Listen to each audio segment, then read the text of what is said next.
3 days after graduation, I walked into my father's office and found my name listed under phase-out support role. The next page revealed the company had been transferred to my sister. When I confronted my mother, she simply told me I was good at following, not leading. I stood there stunned until our biggest client called the private line, refusing to speak to anyone but me. My name is Parker Brown. For the last 4 years, I convinced myself that the grease permanently etched into my cuticles was just a temporary stain, a badge of honor I had to wear before I could trade it in for the brass nameplate that was supposed to be waiting for me. I was wrong. The stain was not temporary. It was the only thing my family ever intended for me to have. The air inside the Brown Custom Fabrication Facility in Spokane always smells the same. It is a sharp, metallic tang mixed with the ozone scent of welding arcs and the heavy, earthy odor of industrial lubricants. Most people find it suffocating, but to me, it always smelled like potential. It smelled like the legacy my grandfather built, and the future I had just spent 4 years in university learning to optimize. I had walked across a stage 3 days ago, accepted a diploma in supply chain management and operations, and shook the dean's hand. I had looked into the crowd and seen my father, Calvin, and my mother, Marianne, clapping politely. My sister, Sienna, was there too, holding up her phone to record a video for her social media feed, probably captioning it with something about sisterhood and success. I thought they were clapping for the future CEO. I thought the degree was the final key to the door that had been locked to me since I was 16. It was a Sunday evening when the illusion shattered. The plant was quiet, save for the hum of the ventilation system which ran 24 hours a day to keep the air scrubbed. I had come in to grab my insurance paperwork from my father's office. I needed to update my coverage now that I was no longer a student. The office was dark, illuminated only by the security lights from the parking lot filtering through the blinds. I sat at my father's heavy oak desk. It was the seat of power in our small kingdom of stainless steel food hoppers and conveyor belts. I opened the bottom drawer where he kept the family files. I found the binder labeled Insurance and Banking, but as I pulled it out, a thin, slate-blue folder slid from between the heavy ledgers and fell onto the carpet. It was not labeled with a bank logo or an insurance company header. It had a simple typed label on the front tab: Succession Timeline and Ownership Transfer. My breath caught in my throat. This was it. This was the surprise they had been hinting at during the graduation dinner. They were finally going to formalize my role. I expected to see a plan for me to take over operations while Sienna perhaps handled marketing, which was the only thing she seemed interested in. I sat back in the leather chair, the leather creaking in the silence, and flipped the cover open. The first page was an organizational chart dated 2 weeks prior. At the top, in a box labeled President and Majority Shareholder, was a name. It was not Calvin Brown, and it was not Parker Brown. It was Sienna Brown. I stared at the name, blinking, waiting for the letters to rearrange themselves into something that made sense. Sienna, who thought a supply chain was a jewelry store Sienna, who came to the factory once a month to take photos in a clean hard hat and then left before the smell stuck to her hair. My eyes dropped to the box below hers. There was a dotted line connecting Sienna's box to a smaller, gray-shaded box off to the side. Inside, it read Parker Brown. Underneath my name, the title was not Vice President or Director of Operations. It read Operational Support, and in parentheses, in a font so small it looked like a mistake, were the words Phase Out Role. I turned the page, my hands trembling. It was a legal memorandum outlining the transfer of 51% of the company's stock to Sienna, effective immediately upon the start of the new fiscal quarter. Then I saw the rationale section. It was written in the dry, sterile language of corporate law. But the cruelty was unmistakable. Subject is ideal for public-facing leadership. The text read, referring to Sienna, then, referring to me. Subject P. Brown is valuable for technical retention, but lacks executive presence. Recommend retaining and support capacity to ensure continuity during transition. Compensation to remain salaried. No equity offer suggested. I felt a physical blow to my chest. as if one of the hydraulic presses on the floor below had just slammed into my ribs. They were not just passing me over, they were using me. The document laid it out in black and white. They needed me to stay to keep the machines running, to fix the messes, to handle the complex logistics that Sienna could not even pronounce. But they had no intention of ever letting me steer the ship. I was the engine room, and she was the figurehead, and they were making sure I stayed in the dark. I looked at the date on the bottom of the page. This had been drafted 6 months ago, while I was pulling all-nighters to finish my thesis on lean manufacturing, thinking about how to save the family business money. They were paying a lawyer to draft a plan to cut me out of it. I did not scream. I did not throw the file across the room. I closed it gently, sliding it back into the drawer exactly where it had been, minus the slight angle to show it had been disturbed. I took my insurance binder. I stood up, walked out of the office, and locked the door behind me. I drove to my parents' house for the weekly Sunday dinner. My hands gripped the steering wheel so hard, my knuckles turned the color of bone. The rain had started to fall, typical for Washington, turning the streets slick and dark. I ran the numbers in my head. I calculated the hours I had spent on the factory floor since I was 15. I tallied the weekends I skipped parties to supervise emergency repairs. I summed up the value of the contracts I had saved, because I was the only one who could read a complex schematic in German. The total came to 0. In their eyes, the total was 0. When I walked into the house, the smell of roast beef and rosemary assaulted me. It was the smell of a happy home. It made me want to retch. They were already at the table. Calvin was at the head, pouring wine. Marianne was to his right, arranging the napkins. Sienna was across from her, scrolling on her phone, looking radiant and unburdened by the weight of actual labor. "You are late, Parker," Marianne said, not looking up from the table setting. "We were about to start without you." I sat down in my usual spot. The chair felt different today. It felt temporary. I had to stop by the office. I said, my voice sounding strange to my own ears.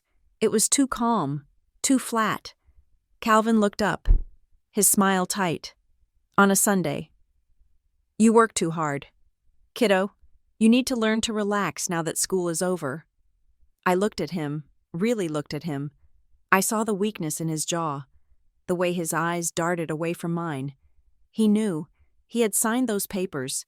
I was looking for the insurance forms. I said, but I found something else instead. The clinking of silverware stopped. Sienna looked up from her phone. Marianne froze with the wine bottle in her hand. "Oh," Calvin asked. His voice went up an octave. "What did you find?" "I found a blue folder." I said, "The one about the succession timeline, the one that says Sienna is my boss." Silence descended on the room. It was heavy and thick. I watched Sienna's face. She did not look surprised. She looked annoyed, like I had spoiled a party she was planning. "Parker," Marianne said, setting the bottle down with a sharp thud. "That represents private family business discussions. You should not have been snooping." "Snooping," I repeated. "It is my name in the box that says phase out. It is my life you are discussing." Calvin cleared his throat. "Now, Parker, those are just drafts, just scenarios we are running. Nothing is set in stone. The date on the transfer document is June 4th. I said, "That was last week." "Dad, it is already done. You signed it." Calvin looked down at his plate. Unable to hold my gaze, he picked up his fork and put it down again. Why, I asked. The question hung in the air. Naked and raw. I just graduated top of my class. I know every bolt in that factory. I have run the floor since I was 19. Why her? I pointed at Sienna. She bristled, straightening her spine. "Excuse me," Sienna said. "I have been building our brand visibility for 2 years. Parker, I have doubled our social engagement. Social engagement does not weld steel." "Sienna," I snapped, "it does not meet ISO standards. It does not keep the clients from suing us when a shipment is late." "Enough," Marianne said. Her voice was sharp, cutting through the argument like a laser cutter. She turned to me. Her expression was not one of a mother looking at a hurt child. It was a manager addressing a problematic employee. Her eyes were cold, devoid of the warmth I had spent my life trying to earn. We did what we thought was best for the future of the company. Marianne said, Sienna has the temperament for leadership. She has the image we want to project. And I do not. I asked. Marianne sighed.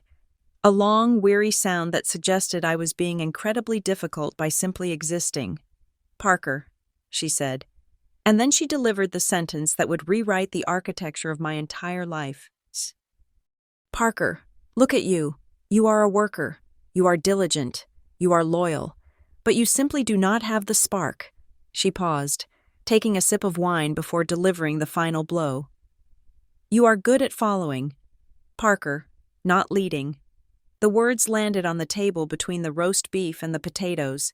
I felt them settle into my skin. Good at following, not leading.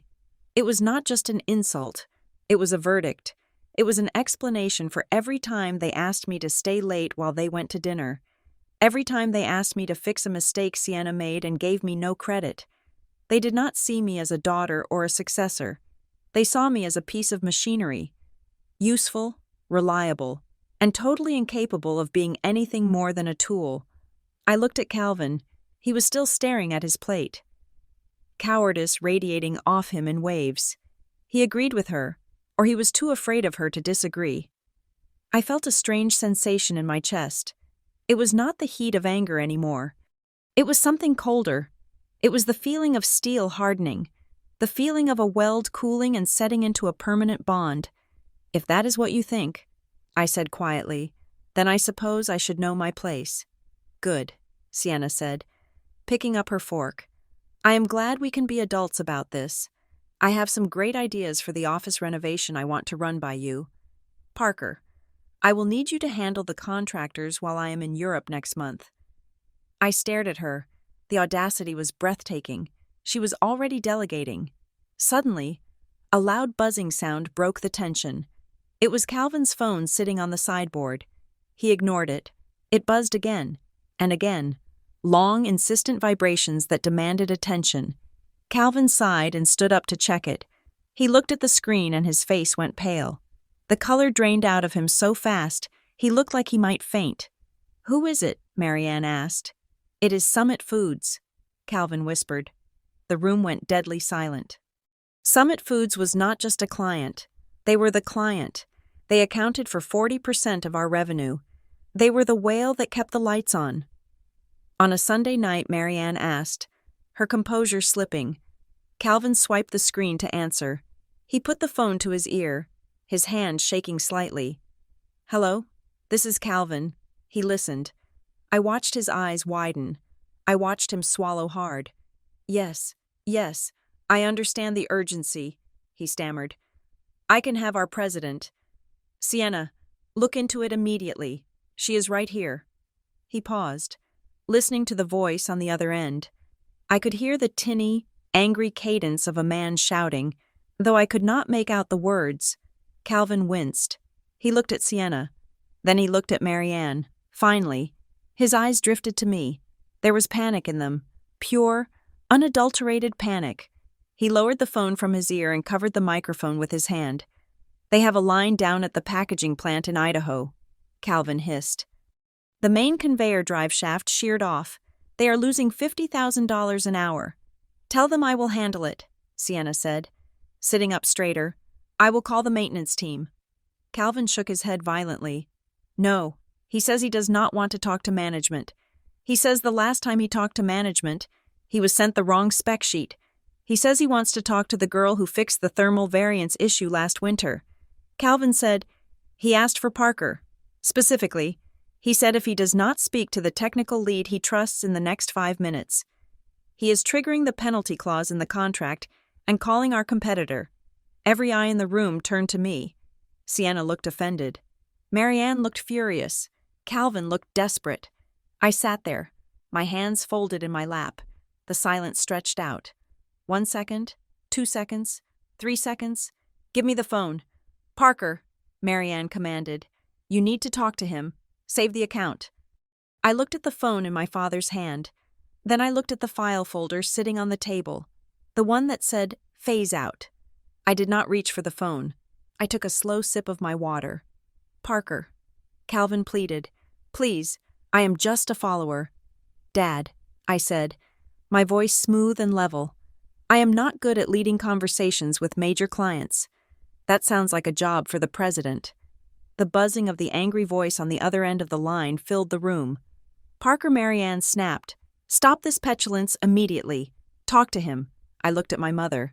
For the first time in my life, I saw her not as the matriarch who controlled my world, but as a person who had made a severe miscalculation. She had built a machine that required a specific key to operate, and then she had thrown the key in the trash. I am not being petulant. I said, I am staying in my lane. You told me I am support. Support waits for instructions. Support does not lead crisis management. Calvin looked like he was going to be sick. The phone was a hot coal in his hand. Parker, please, he whispered. I watched them. I watched the fear set in. They realized in that moment what they had done. They had handed the crown to someone who could not wield the sword. And now the enemy was at the gate. I stood up. I did not take the phone. I think I have lost my appetite, I said. I walked toward the door. Behind me, the shouting on the phone got louder. Calvin was stammering apologies. Sienna was asking what a drive shaft was. I walked out into the cool rain. I felt lighter than I had in years. I knew I would eventually take the phone. I knew I would eventually solve the problem. Because I could not let the workers at the plant lose their jobs because of my family's incompetence. But not tonight. Not right this second. Tonight, I was going to let them feel the weight of the world they thought they could carry without me. I was going to let them listen to the sound of $50,000 an hour burning up and realize that the only fire extinguisher in the building was walking out the door. If I stopped turning the gears, the whole machine would grind to a halt, and for the first time, I was going to let it grind. I got into my car and started the engine. I did not turn on the radio. I just listened to the rain and the steady, rhythmic beating of my own heart. It was the sound of leverage, and I was just beginning to learn how to use it. The silence of the car was a luxury I had never really known. For as long as I could remember, my life had been set to a soundtrack of grinding metal, the hiss of pneumatic pistons, and the roar of industrial ventilation. Most children have memories of playgrounds and summer camps. My childhood memories were cataloged by the evolution of our machinery. I knew the year we upgraded the laser cutter not because of the date on the calendar, but because that was the summer I stopped having fingerprints on my right hand from handling rough sheet metal without gloves. My education did not begin in a lecture hall. It began on the concrete floor of the Spokane facility when I was 6 years old, sweeping up metal shavings that sparkled like deadly glitter. By the time I was 12, I knew the difference between 304 grade stainless steel and 316 grade just by the way they reflected the overhead halogen lights. The 304 had a slightly duller, more utilitarian gray cast, while the marine-grade 316 held a brighter, sharper luster. It was a distinction that mattered when we were fabricating food-grade hoppers for canning facilities. Use the wrong alloy, and the acids in the tomato sauce would pit the metal within 6 months. I learned that lesson not from a textbook, but by watching my father scream at a supplier who tried to pass off cheap stock as premium. By 15, I was no longer just sweeping. I was the fail-safe.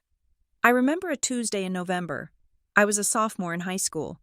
While my friends were at the mall or worrying about homecoming dances, I was in the back office with a set of blueprints that covered the entire desk. We had a rush order for a custom conveyor system for a berry processing plant in Oregon. The deadline was tight. The margins were razor thin, and the tension in the shop was thick enough to choke on. My father, Calvin, was walking the floor, giving speeches about legacy. He loved that word, legacy. He would stand on the catwalk overlooking the welding stations, chest puffed out, talking about how the Brown name meant quality. But down on the floor, the welders rolled their eyes. They knew that legacy did not pay for overtime, and speeches did not fix calibration errors. I was checking the schematics against the cut list when I saw it. The dimensions for the drive motor mount were off by 3/4 of an inch.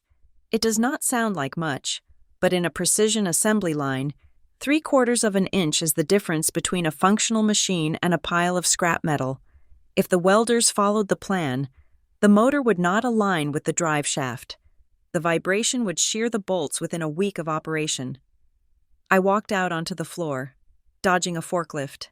I went straight to Miller, our lead fabricator. He was a giant of a man with skin like tanned leather and a patience for metal that he rarely extended to people. "Miller," I said, shouting over the din of a grinder, "you need to stop the cut on the motor mounts." He turned off his torch and flipped up his visor. He looked down at me, a teenager in oversized coveralls. "Your dad signed off on these prints." "Parker," he said. "The prints are wrong," I said, slamming the paper down on his workbench. "Look at the offset on page 4. Then look at the frame width on page 2. The motor will not seat. We will have to scrap $10,000 of steel if you cut this." Miller looked at the prints. He took a grease pencil and did the math on the metal table. He frowned. Then he looked at me, and for the first time, I saw respect in his eyes. It was not the indulgent smile adults give children. It was the look one professional gives another. "Good catch, kid," he said. He did not call Calvin. He did not ask for the floor manager. He just keyed the new coordinates into the CNC machine himself. That was the turning point. From that day on, when the machines jammed, the men did not look for the man in the suit. They looked for the girl in the corner with the grease on her cheek. I became the ghost in the machine. I was the one they came to when the inventory count did not match the physical stock. I was the one who figured out how to tweak the flow rate on the passivation tanks to save 20% on chemical costs. I did these things quietly. I did them because I thought I was earning my place. I thought every problem I solved was a brick in the foundation of my future leadership. Calvin saw my utility, but he never saw my value. To him, I was a high-functioning appliance. He would breeze into the office, drop a stack of chaotic invoices on my desk, and say, "Parker, handle this mess." Or he would toss me a headset and say, "The distributor in Seattle is angry about the freight charges. Fix it. Do not make a scene. Do not make a scene." That was the Brown family motto, particularly for me. While I was negotiating freight rates and troubleshooting hydraulic leaks, my mother, Mary Ann, was curating the perfect facade.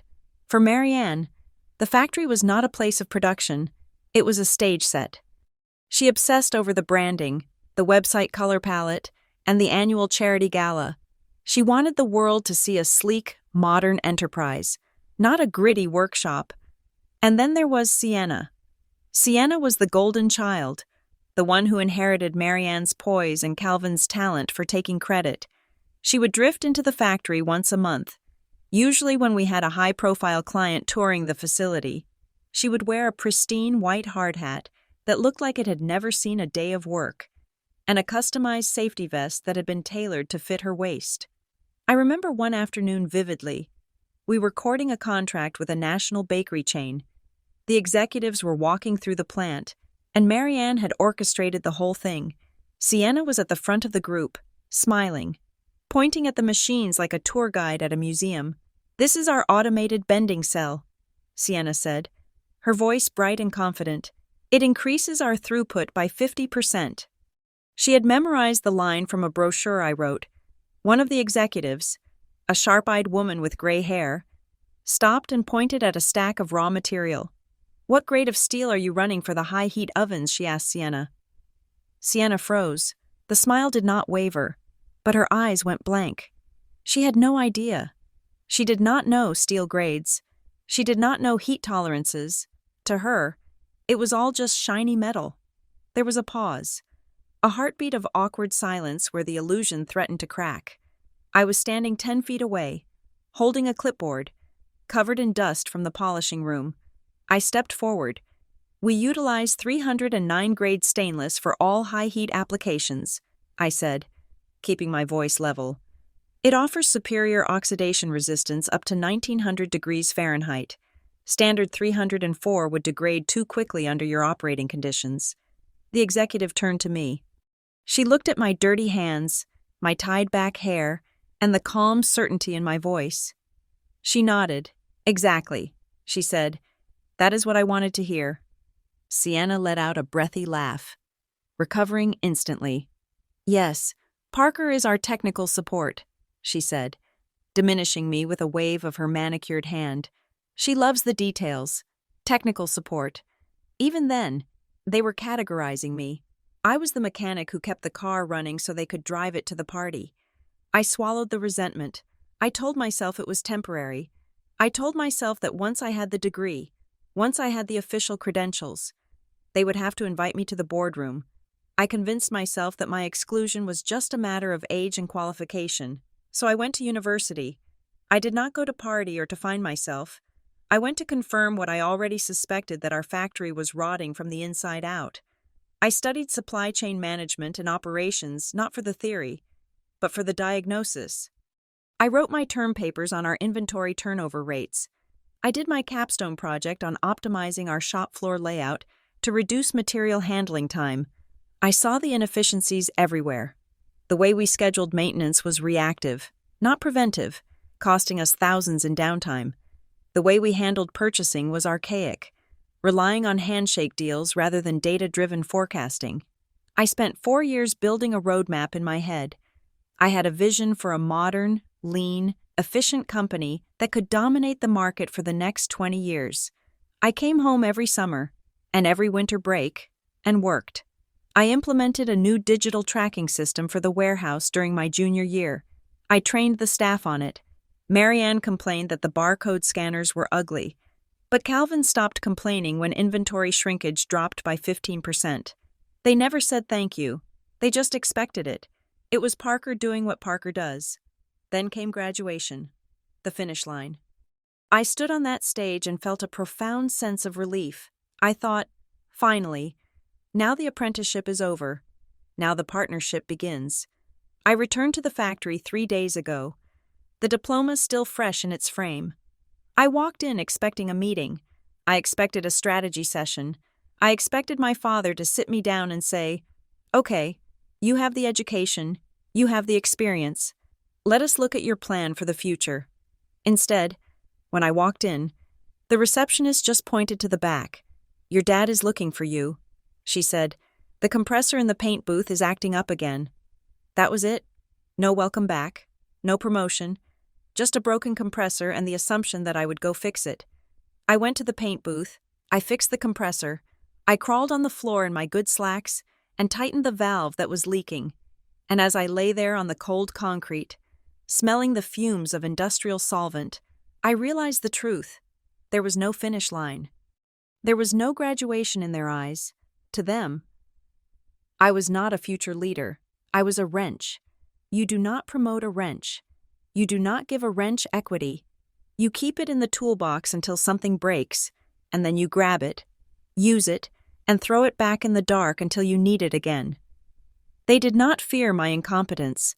They relied on my competence so heavily that they felt they owned it. They thought my loyalty was a natural resource they could mine forever without ever having to replant the forest. But as I drove away from the house that night, leaving the chaos of the Summit Foods call behind me, I realized something important. A wrench is a tool, yes, but in the right hands, it can build a kingdom, and in the wrong hands, or when it is missing entirely, the whole machine shakes itself apart. They had spent 20 years teaching me how to tighten every bolt in that company. They forgot that meant I also knew exactly which bolt to loosen to make the whole thing collapse. My phone sat on the passenger seat, silent. I knew the factory shift supervisor would be calling soon. I knew the client would be calling back. I let the silence stretch out, savoring the feeling of the gears grinding to a halt in my absence. It was the first time in my life I was not rushing to save them. And God, it felt like the first breath of fresh air I had ever taken. The photograph sitting on the mantelpiece in my parents' living room was a lie framed in mahogany. It was taken the afternoon of my graduation, right outside the university stadium. In the image, the 4 of us are standing in a tight cluster, bathed in the soft, golden light of early summer. I am in the center, wearing my gown and mortarboard, holding the diploma that had cost me 4 years of sleep and sanity. My father, Calvin, has his hand resting paternally on my shoulder. My mother, Marianne, is smiling her practiced, hostess smile. And Sienna is leaning in close, beaming as if she had just won the lottery. If you looked at that photo, you would see a family united in triumph. You would see a legacy being honored. But I remember the moment the shutter clicked. I remember Sienna whispering through her teeth that we needed to hurry up because the lighting was getting too harsh for her Instagram aesthetic. I remember my mother fussing with my collar, not to straighten it, but to hide a small wrinkle that she said made me look sloppy. And I remember my father checking his watch, his mind already drifting back to the plant, or perhaps to the golf game he was missing. That evening, Sienna posted the photo with a caption that garnered 400 likes in an hour. So proud of my big sis. Brains and beauty family business next-gen boss ladies. I read the caption in the car on the way home, sitting in the back seat while Sienna rode shotgun. She did not say a word to me during the drive. She spent the entire time replying to comments, accepting congratulations on my behalf, soaking up the digital praise for being such a supportive sister. I stared out the window at the passing telephone poles, feeling a knot of unease tighten in my stomach. I told myself it was just post-graduation jitters. I told myself that the silence in the car was just fatigue. I was wrong. It was not fatigue. It was the quiet sound of a door closing in my face. 3 days later, on a Wednesday morning, I returned to the factory. I had spent the intervening days imagining this moment, in my head. I had scripted the scene. I would walk in, and perhaps there would be a small banner, maybe a cake in the break room. More importantly, I expected a meeting on the books, a sit-down with Calvin and Marianne to officially discuss my transition from student help to operations manager. I had my degree, I had my experience. I was ready to trade my hourly wage for a salary and a stake in the future. I walked through the glass doors of the front office at 7 in the morning. The air conditioning was humming, battling the heat that was already rising off the asphalt outside. Barbara, our receptionist for the last 15 years, looked up from her computer. She smiled warmly. "Welcome back." "Parker," she said. "Congratulations on the degree." "Thank you." "Barbara," I said, feeling a surge of hope. "Is my dad in yet?" "He is in the conference room with Sienna and your mom." She said, "They have been in there for an hour." My heart skipped a beat. This was it. The strategy meeting. They were preparing the announcement. I walked down the hallway, clutching my leather satchel. Inside, I had a 20-page proposal I had drafted over the weekend. It was titled Integrated Maintenance and Inventory Protocols for Q3. It was dry, technical, and brilliant. It outlined a way to digitize our spare parts inventory that would reduce machine downtime by 12%. It was my buy-in. I reached for the handle of the conference room door, but it was locked. I knocked. A sharp, confident rap. The murmuring inside stopped. A moment later, the door opened a crack. It was not my father. It was Sienna. She was wearing a cream-colored blazer that looked like it cost more than my car. She blocked the view into the room. "Oh, hey Parker," she said, her voice dropping to a whisper. "We are just wrapping up some high-level branding stuff." "Did you need something?" I blinked. "Branding stuff I just got here." I said, "I thought we might be reviewing the operational roadmap today, now that I am back full-time." Sienna frowned, as if I had spoken in a foreign language. Dad did not mention anything. She said, "But hey, since you are here, the printer in the shipping office is jamming again. The guys are getting frustrated. Could you take a look?" The words hit me like a splash of ice water. The printer. I am not the IT guy. "Sienna," I said, trying to keep my voice steady. "I am an operations specialist." Sienna rolled her eyes. A gesture so familiar it made my teeth ache. "It is all operations, isn't it?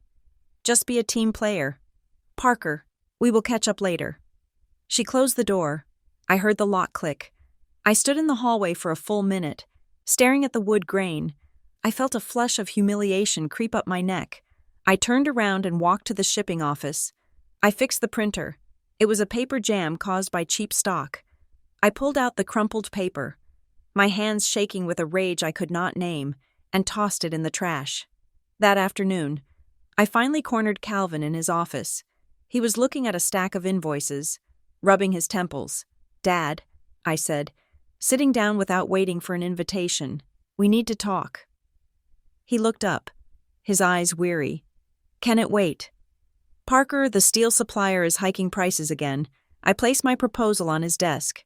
"It cannot wait." I said, "I have ideas on how to offset those price hikes. If we optimize the maintenance schedule, we can lower our overhead." I wrote it all out. Calvin looked at the binder. He did not open it. He patted the cover with a condescending affection. "That is great, honey," he said. "Really great. I love the initiative.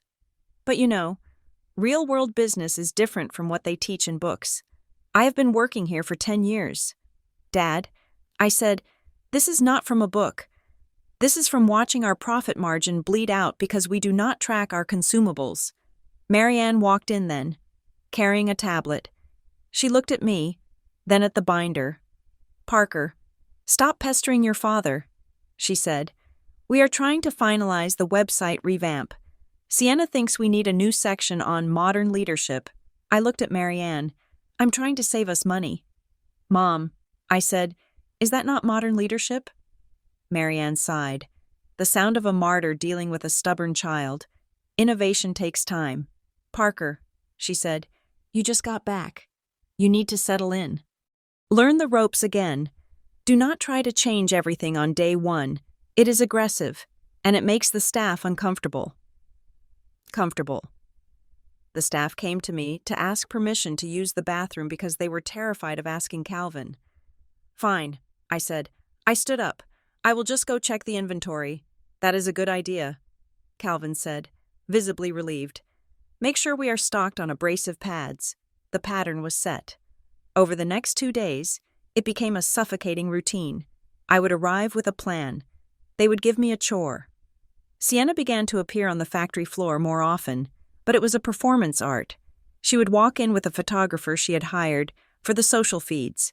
She would point at a machine, nod thoughtfully, shake the hand of a bewildered welder, and then leave. Later, I would see the photos online, leading the team through the Q3 targets. The caption would read, "The reality was that Sienna did not know what Q3 meant, and she certainly did not know what a target was unless it was printed on a handbag." Then came the incident that broke something inside me. It was Thursday. A massive order for a client in Portland. Let's call them Cascade Canneries was scheduled to ship at 5 in the morning on Friday.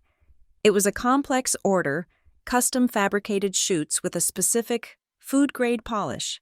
At 4 in the afternoon on Thursday, I did a final quality check. I found a disaster. The polishing crew had used the wrong grit on the final pass. The chutes were too rough. If we shipped them, the bacteria count would spike in the client's facility, and they would reject the entire lot. It would cost us $30,000 in rework and potential lawsuit damages. I ran to the office. Calvin had already left for the day to play tennis. Sienna was getting a facial. Marianne was at a charity mixer. I was alone. I did not panic. I did what I had been trained to do since I was a child. I went to the floor. "Stop the loading," I shouted over the noise of the forklifts. The foreman, a man named Henderson, looked at me. "What is wrong?" "Parker, we are on a tight schedule. The finish is wrong," I said, running my finger along the steel. "It failed the profilometer test. We have to repolish all of it." Henderson looked at the clock. "That is an 8-hour job. Parker, the guys are ready to go home." I looked at the faces of the crew. They were tired. They were dirty. They wanted dinner. "I will stay." I said, "I will pay double overtime. Cash bonus. I will authorize it. Just help me." I did not just supervise. I put on a suit. I grabbed a polisher. For 7 hours, I stood shoulder to shoulder with the men, grinding steel until my arms felt like lead. The dust filled my nose, my mouth, my pores. We worked through dinner. We worked until midnight. By 1 in the morning, the chutes were perfect. They shone like mirrors. We loaded them onto the truck, and I signed the bill of lading myself, my hands shaking from exhaustion. I drove home, showered, and slept for 3 hours. I was back at the plant at 7 for the morning stand-up meeting. I was running on caffeine and adrenaline, but I felt a grim satisfaction. I had saved the contract. I had averted a disaster. Surely, this would prove I was ready to lead. The entire team was gathered in the break room. Calvin was there, holding a box of donuts. Sienna was standing next to him, looking fresh and rested, wearing a pristine white dress. Calvin clapped his hands for attention. "Morning, everyone," he said, his voice booming. "I just got a call from Cascade. The shipment arrived an hour ago. They said the finish is spectacular. Best they have ever seen." I smiled. I took a step forward, ready to acknowledge the work of the crew, ready to share the credit with the men who stayed late. Calvin turned to Sienna. "I want to thank Sienna for her oversight on this," Calvin said, beaming at her. "She assured me yesterday that everything was under control, and clearly, her leadership paid off. Great job keeping the standards high." "Honey," my smile froze. It felt like the skin of my face was cracking. Sienna did not flinch. She did not look at me. She smiled at the room, a gracious, humble smile. "Thanks, Dad," she said. "It was a team effort. I just wanted to make sure we delivered the Brown quality." The room went silent. The men Henderson, Miller, the guys who had stood next to me grinding steel at midnight looked at the floor. They looked at their coffee cups. They shifted their feet. They knew. They knew who was there. They knew who had authorized the overtime. But they said nothing. They needed their jobs. And they knew who signed the checks. I stood in the back of the room, invisible. I felt a coldness spread through my chest that had nothing to do with the air conditioning. It was the feeling of erasure.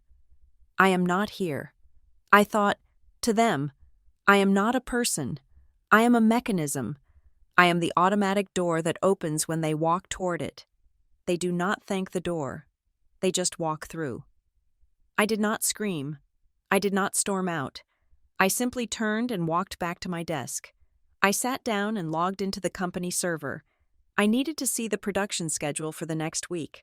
I clicked on the file titled Master Production Schedule. A pop-up window appeared on my screen. Access denied. You do not have permission to view this file. Contact administrator. I frowned. I had created that file. I typed in my password again. Access denied. I tried the financial reports. Access denied. I tried the client contact list. Access denied. My heart hammered against my ribs. I opened my email client. There was a new message from the IT system, sent automatically at 4 a.m. User permissions updated. Group management. User P. Brown removed. User S. Brown added. I stared at the screen until the pixels blurred. It was not a glitch. It was a digital eviction. They had locked me out of the brain of the company. I could still access the floor. I could still access the maintenance logs. I could still do the dirty work. But the decisions, the strategy, the money. That was now a walled garden. And I was on the outside. I looked across the office, through the glass wall of the conference room. I could see Sienna sitting at the head of the table. She was typing on her laptop, probably approving the overtime I had promised the men, using the authority she had just been gifted. She looked up and caught my eye. She did not smile. She just looked at me, a blank, neutral stare, and then looked back at her screen. That was the moment I knew. This was not about my age. It was not about my experience. It was a structural redesign of the family. I was the load-bearing wall they wanted to cover with drywall, so they did not have to look at it. I slowly closed my laptop. The hum of the factory floor through the wall sounded different now. It did not sound like a symphony of productivity. It sounded like a machine that was eating me alive. I need to see it in writing. I whispered to the empty room. I waited 2 more days. I waited until Sunday. I waited until the office was empty and the shadows were long. And then I walked into my father's office, not to ask for a promotion, but to find the proof of my own deletion. And that is when I found the blue folder. The factory on a Sunday evening was a different beast entirely. Without the roar of the CNC machines and the rhythmic thumping of the hydraulic presses, the building felt like a hollowed-out carcass. It was just me and the security lights buzzing overhead, casting long skeletal shadows across the rows of silent workstations. My father had called me an hour earlier, his voice casual, asking me to swing by and grab the insurance and banking file from his cabinet. He claimed the broker needed a scan first thing Monday morning, and he was too comfortable in his recliner to make the drive. It was a mundane task, a runner's job, exactly the kind of thing you ask the support staff to do. I unlocked his office door. The air inside smelled of stale coffee and the lemon polish the cleaning crew used on the mahogany desk. I walked behind the heavy chair, the throne I was never meant to sit in, and keyed the code into the lateral file cabinet. I found the hanging folder labeled banking immediately. I pulled it out, but as I did, the folder behind it, which had been stuffed too full, shifted. A thin, slate blue document sleeve slid out from the pressure and landed on the carpet with a soft slap. It was not labeled with a client name or a project code. The label on the tab was typed in small, precise letters, Internal Planning and Succession Strategy. I froze. My training in operations told me to respect privacy protocols. My instincts, honed by a lifetime of navigating my family's shifting moods, told me to leave it alone, but the memory of the access-denied screen from 3 days ago burned in my mind. The digital door had been slammed in my face. Now, the physical key was lying at my feet. I knelt down. I did not pick it up immediately. I just looked at it. Then, with a hand that felt strangely disconnected from my body, I flipped the cover open. I expected to see a draft. I expected to see maybe a 5-year plan where I worked my way up. What I saw was an autopsy of my career before it had even begun. The first page was a timeline. It detailed the transfer of the majority ownership 51% of the voting stock to Sienna Brown. The transfer date was listed as June 4th. That was 2 weeks before my graduation. They had given away the company while I was still studying for finals. I turned the page. There was a section titled Management Restructuring. President Sienna Brown. Chief Financial Officer Calvin Brown, retaining advisory role. VP of Marketing Marianne Brown. And then, at the bottom, separated by a thick black line, Operational Support Lead Parker Brown. Status, indefinite interim, non-executive. I felt a cold prickle of sweat on the back of my neck. Indefinite interim. That was corporate speak for, we keep her until she quits, or we find a cheaper replacement. But it was the next page that made my stomach turn over. It was a compensation projection. Besides Sienna's name, there were figures for salary, profit sharing, and equity dividends. The numbers were substantial. Beside my name, under the column for equity and bonus, there was a single word written in bold 0. Next to that 0, in the margin, there was a handwritten note in my mother's jagged, elegant script. I leaned in closer to read it under the dim desk lamp. Note, subject is loyal, low flight risk, motivated by legacy, not capital, no equity required to retain services. Loyal, low flight risk. They were talking about me like I was a golden retriever. They had quantified my love for the family and calculated that it was a weakness they could exploit to save money. I was cheap labor because I cared. I wanted to throw up. I wanted to scream. But I kept turning the pages. I needed to see the bottom of the well, towards the back of the folder. I found a document that made the blood drain from my face completely. It was a general durable power of attorney. It authorized Calvin Brown and Marianne Brown to make financial and legal decisions on behalf of Parker Brown regarding all interests in Brown Custom Fabrication. I stared at the bottom of the page. There was a signature, Parker Brown. It looked like my signature. It had the loop on the P and the sharp strike on the K that I used. But I looked at the date next to it, March 15th of this year. On March 15th, I was in Seattle, 4 hours away, taking a 6-hour certification exam for my supply chain license. I had been in a proctored room from 8 in the morning until 2 in the afternoon. I had the receipt for my lunch in Seattle. I had the GPS logs on my phone. I had never signed this document. I looked closely at the ink. It was too flat. It lacked the microscopic indentations of a ballpoint pen. It was a high-quality color scan, lifted from another document, probably my tuition checks or the insurance forms I signed years ago, and digitally pasted onto this one. This was not just nepotism, this was fraud.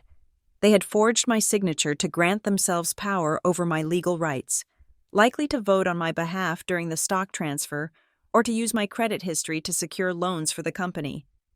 I turned the page again, my fingers numb. The final document was a printed email chain. It was between my mother and a lawyer named Sterling. The lawyer had written, "Are you sure Parker will not contest the lack of equity if she consults counsel? She could argue constructive trust given her years of unpaid labor." My mother's reply was short. It was dated 2 days before graduation. Mary Ann wrote, "Parker will not sue. She is terrified of making the family look bad.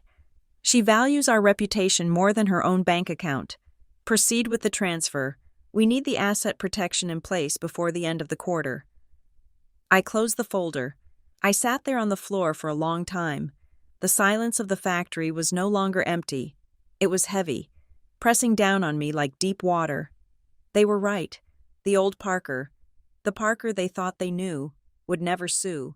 The old Parker would have cried, asked why she wasn't good enough, and then gone back to work because she didn't want to cause a scene. They had bet their entire strategy on my cowardice. They called it loyalty, but they meant cowardice. But they had made a fatal error. They had put it in writing. They had shown me the blueprint of my own cage. I did not steal the folder. I did not run to the police station. That would be the scene they expected me to avoid. Instead, I pulled out my phone. I turned off the flash. I took high-resolution photos of every single page. I photographed the forgery. I photographed the email. I photographed the margin notes calling me low risk. Then, I stood up.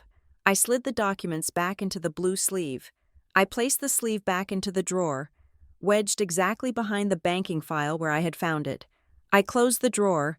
I wiped the handle where I had touched it, not to hide fingerprints from police, but to hide them from my father. I walked out of the office with the banking file he had asked for tucked under my arm. I locked the door. I drove to my parents' house to drop off the legitimate file. I handed it to my father at the door. He didn't even look at me. He just took it and said thanks. Turning back to the television, he had no idea that the daughter standing on his porch had just seen the knife he stuck in her back.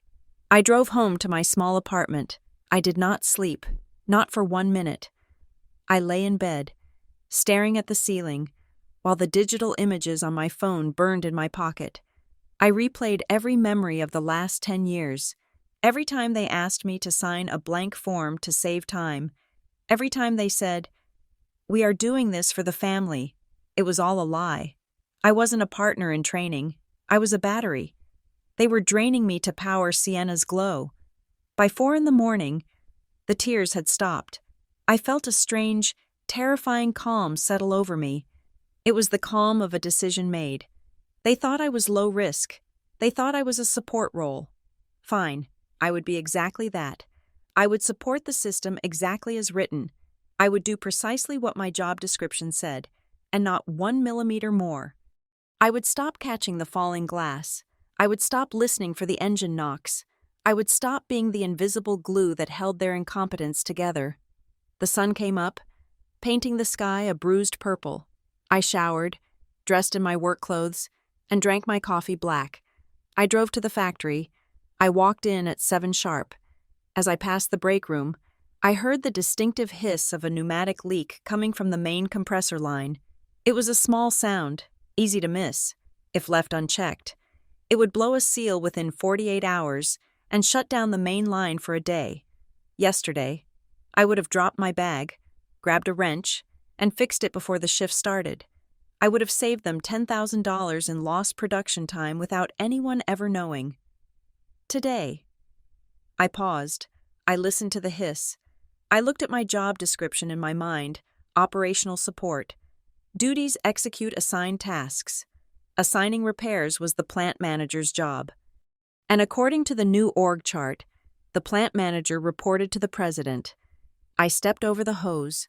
I walked past the leak, let it hiss. I walked to my desk, sat down, and waited for someone to tell me what to do. The low-risk daughter had left the building. The person sitting in her chair was something else entirely, and she was counting the seconds until the machine began to break. The art of destruction is usually loud. We imagine sledgehammers through drywalls or files doused in gasoline, but I learned very quickly that the most devastating way to destroy a system is not to attack it, but simply to withdraw the support that was never acknowledged in the first place. I did not sabotage the factory. I did not hide tools or corrupt files. I simply adhered strictly to the job description my mother had written for me. I became exactly what they said. I was operational support. Support does not lead. Support does not anticipate. Support waits to be told what to do. The first week of my new regime was a masterclass in passive warfare. On Tuesday morning, a supplier from Ohio emailed us asking for the updated tolerance specifications for a batch of pressure vessels. Usually, this email would come to the general inbox. I would see it, and I would reply within 10 minutes with the attached CAD drawings and a note about the welding heat treat. I saw the email land at 8:15 in the morning. I hovered my mouse over the reply button. My reflex was to fix it. I knew that if the supplier did not get those specs by noon, they would miss their casting slot, and our delivery would be delayed by 3 weeks. I pulled my hand back. I forwarded the email to Sienna. Subject: technical inquiry, body Sienna. This falls under vendor management. Please advise on the specs they need. Best, Parker. I hit send. Then I went to the break room and made a cup of tea.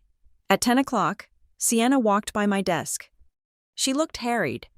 Parker, she said, stopping and tapping her heels impatiently on the linoleum. I got that email from Ohio. What are they asking for? What is a hydrostatic tolerance? I looked up from my monitor. I gave her a polite, confused smile. It is the pressure limit for the tanks, I said helpfully. The specs should be in the shared drive under engineering. Great, she said. Can you just send it to them? I have a Zoom call with the graphic designer for the new logo. I paused. This was the moment. I would love to help.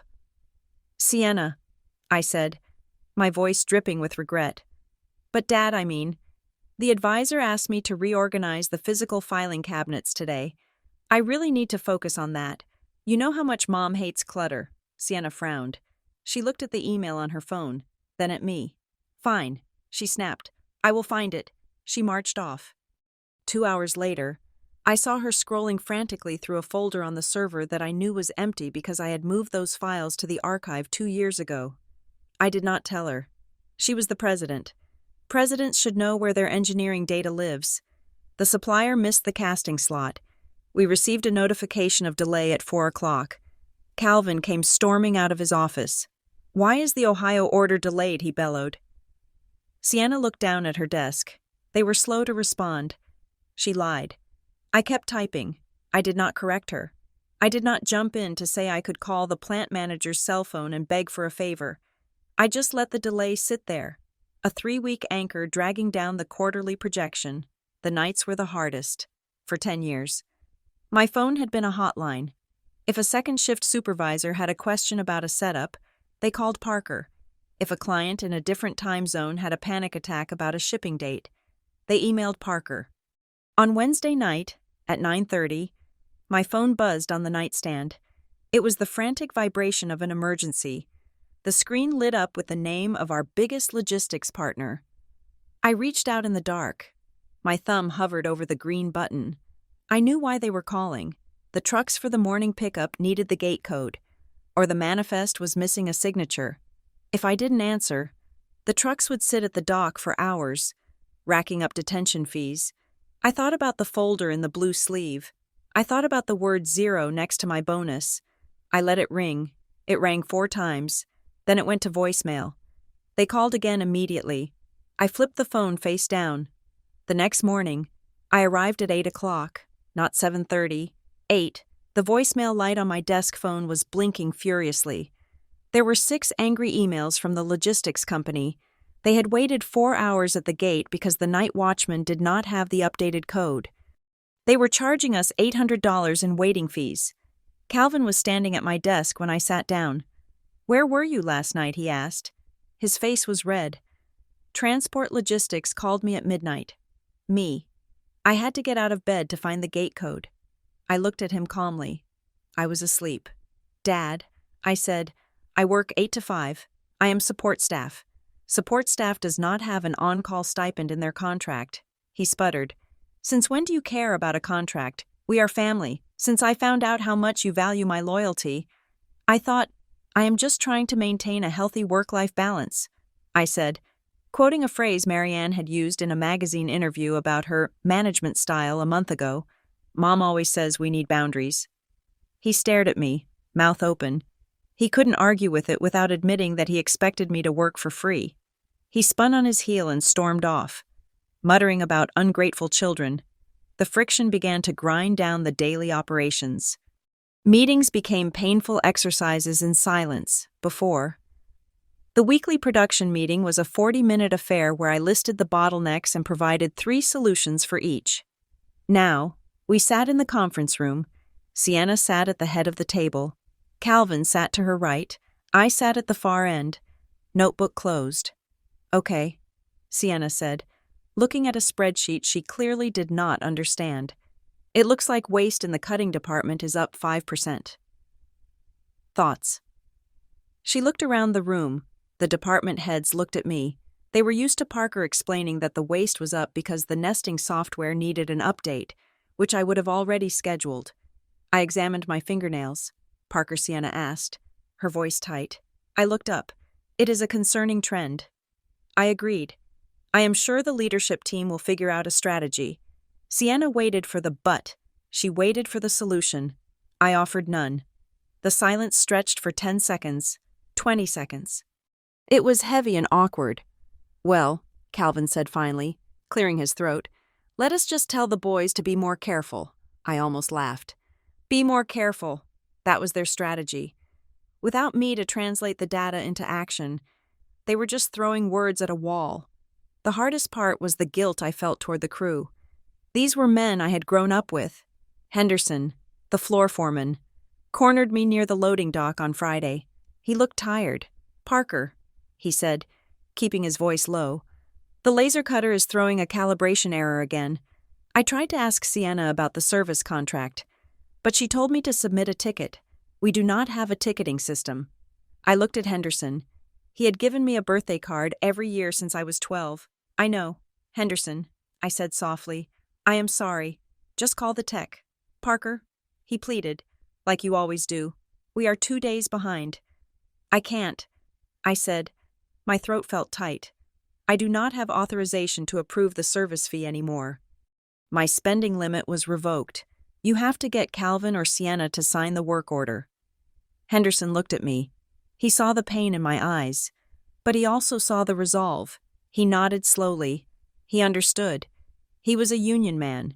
He knew about strikes. He just hadn't realized I was a one-woman picket line. All right, he said. I will go ask her. But it is going to be a mess. It has to be, I whispered. But amidst the decay, there were moments of clarity. Validation came from unexpected places. I was in the warehouse checking a packing list when a man approached me. It was Jim, the regional rep for our main steel supplier. He had been visiting our shop for 20 years. He leaned against a pallet rack, watching me check the serial numbers. I heard about the reorganization. Jim said, Sienna is president. I didn't look up. That is what the org chart says. Jim, he chuckled, a dry, rusty sound. I asked her yesterday what the lead time on the 316 alloy was. He said, she asked me if that was the shiny one. I winced. Jim lowered his voice. Look, Parker, I do not know what game they are playing, but you are the only reason this place hasn't imploded in the last 5 years. Everyone in the supply chain knows it. I stopped writing. I looked at him. Everyone I asked. Jim nodded. We talk. Parker, people notice who signs the emails at midnight. People notice who catches the errors before the metal is cut. He handed me his business card. He wrote a number on the back. My brother-in-law runs a logistics hub in Seattle. Jim said, he is looking for an operations director. Just saying, you are too good to be a hidden asset. I took the card. It felt like a lifeline. Later that day, I received a text message on my personal phone. It was from the CEO of a mid-sized packaging firm we had worked with for years. The text read, "I sent a technical query to your management team 2 days ago." No reply. Just wanted to say, if you ever decide to hang out your own shingle as a consultant, call me first. I would rather pay you directly than deal with this silence. I stared at the screen. Consultant. The word tasted sweet. That night, I started the shadow log. I bought a black notebook. I sat at my kitchen table and began to write. I listed every single client I had managed personally. I listed every process I had designed. I wrote down the dates and times of every after-hours crisis I had solved in the last 3 years. Then, I started a second list. I titled it, Uncompensated Value. I estimated the consulting fees for the work I had done, the project management, the engineering oversight, the crisis negotiation. The numbers were staggering. I wasn't just an employee. I had been a donor. I had donated hundreds of thousands of dollars of labor to a family that valued me at zero. But documentation was only the first step. The blue folder still haunted me. Specifically, the power of attorney. I knew I needed professional help. I couldn't use the family lawyer. He was compromised. I needed a shark who didn't care about the Brown family legacy. I searched online for 2 hours. I found a firm called Ashford and Weller Legal Group. They specialized in corporate litigation and family trust disputes. Their website was stark, intimidating, and expensive. I called them the next morning from my car during my lunch break. Ashford and Weller. "How may I direct your call?" A crisp voice answered. "I need to speak to someone about a fraudulent power of attorney and a potential constructive trust claim involving a family business." I said, my voice did not shake. I was connected to an associate named Mr. Vance. He listened for 10 minutes without interrupting. "And you have proof of the forgery?" Vance asked. "I have high-resolution photos of the document, the signature comparison, and the GPS logs proving I was in another city when it was allegedly signed." I said. There was a pause on the line. I could hear the click of a pen. "That is serious leverage." "Ms. Brown," Vance said, "use of a forged instrument to secure credit is a federal crime. If they use that POA to sign bank documents, they are exposed to significant liability. I do not want to put them in jail." I said, "I just want what is mine." "We can discuss the strategy," Vance said, "but you need to secure those documents, and you need to be very careful. If they realize you know, they might try to destroy the originals. I have already backed up the photos to a secure cloud server." I said, "Good," Vance said. "I can meet you on Tuesday at 5. Bring everything." I hung up the phone. I looked at the factory building through my windshield. It looked the same as it always did, gray. Imposing, permanent, but I knew better now. It was fragile. It was held together by paper and lies. I checked my watch. Lunch was over. It was time to go back inside and do exactly what I was paid to do: nothing. As I walked toward the entrance, I saw a delivery truck backing into the loading dock. The driver was waving his arms, looking for guidance. Usually, I would have jogged over to spot him. I put my hands in my pockets and kept walking. Not my job. I whispered to the wind. The crash came 30 seconds later, the sound of steel hitting the concrete bumper. I didn't even flinch. I just swiped my badge and walked through the door. The Sunday dinner table was set with the same terrifying precision as a surgical theater. My mother, Mary Ann, had arranged the porcelain plates and crystal wine glasses with exact spacing, ensuring that the centerpiece of white lilies was perfectly centered. The roast chicken sat in the middle, golden and glistening, a symbol of domestic perfection that felt like a mockery of the war zone my life had become. We sat in our usual places. Calvin was at the head, looking diminished in his chair. Sienna was to his left, scrolling through her phone under the table, the blue light reflecting off her manicured nails. Mary Ann was opposite me, watching us with the sharp, predatory gaze of a hawk guarding a nest that was already empty. The conversation was a brittle shell of normalcy. Mary Ann talked about the upcoming garden club fundraiser. Sienna mentioned a new filter she was using for the company's Instagram stories. Calvin chewed his food with a mechanical rhythm. his eyes fixed on a spot on the wallpaper, avoiding my gaze entirely. They were waiting for me to play my part. They were waiting for Parker, the dutiful daughter, to ask about their week, to offer to fix the leaking faucet in the guest bathroom, to be the lubricant that kept their friction from sparking a fire. I did not speak. I cut my chicken into small, precise squares.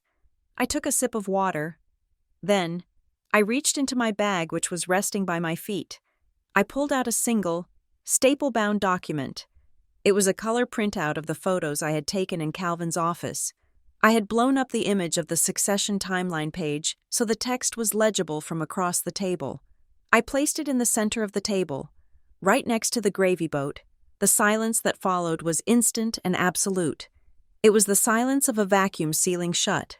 Marianne looked at the paper. I saw her eyes flick to the words, phase out, and then snap up to my face. Her expression did not change, but the temperature in the room seemed to drop 10 degrees. Sienna glanced up, bored, until she saw her name in the president box. She smiled instinctively, then realized the context and frowned. Calvin stopped chewing.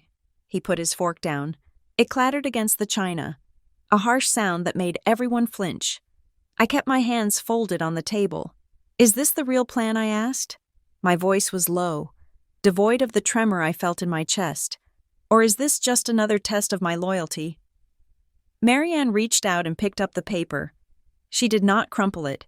She held it with the tips of her fingers, as if it were something dirty I had brought in from the yard. "Where did you get this?" she asked. Her voice was ice. "Does it matter?" I countered. "It was in the file cabinet." "Dad, behind the banking records you asked me to fetch. You were not exactly hiding it well, or maybe you just did not think I was smart enough to look." Sienna leaned over to look at the document in Marianne's hand. "Phase out," Sienna read aloud. She let out a short, incredulous laugh. "God, Parker, you are so dramatic. It is just corporate speak." I looked at my sister. She was wearing a silk blouse that probably cost more than my weekly salary. "Dramatic," I repeated. "It says my bonus is 0. It says I am a low-risk asset who does not need equity. It says I am support." I turned my gaze to Calvin. He was wiping his mouth with a napkin, over and over again, as if trying to scrub away the conversation. "Dad," I said. "Is it real?" Calvin sighed. He looked at Marianne for a cue, but she was staring at me, her lips pressed into a thin line. "It is a draft." "Parker," Calvin said weakly. "Just a scenario. We have to plan for all contingencies. A scenario where Sienna owns 51% of the company and I own nothing." I asked. "A scenario where you forged my signature on a power of attorney so you could vote my shares, which I apparently do not even have, without asking me." The mention of the forgery made Calvin flinch physically. He slumped in his chair. "We did not forge anything," Marianne snapped. She dropped the paper back onto the table. "We were acting in your best interest. You are not ready for the burden of ownership. Parker, you are too emotional. You get bogged down in the details." I stared at her. The gaslighting was breathtaking in its audacity. "I am not ready to know," I asked. "So when was the right time to tell me?" "After I spent another 10 years working 60-hour weeks, when were you going to let me know I had been fired from my own future?" Marianne picked up her wineglass. "You are not being fired. Parker, you have a job, a secure job. We are protecting you. You are good at the technical side. You are not a leader. You crumble under pressure." Sienna nodded, chiming in with her usual lack of awareness. "Exactly," she said. "You are just too sensitive. Parker, you take everything so personally. Business is about the big picture. You are always worrying about, bolts and invoices." I felt a cold smile touch my lips. It was a dangerous smile. "Sensitive," I said. I pulled a small notebook from my pocket. It was my shadow log. "Let us talk about sensitive," I said.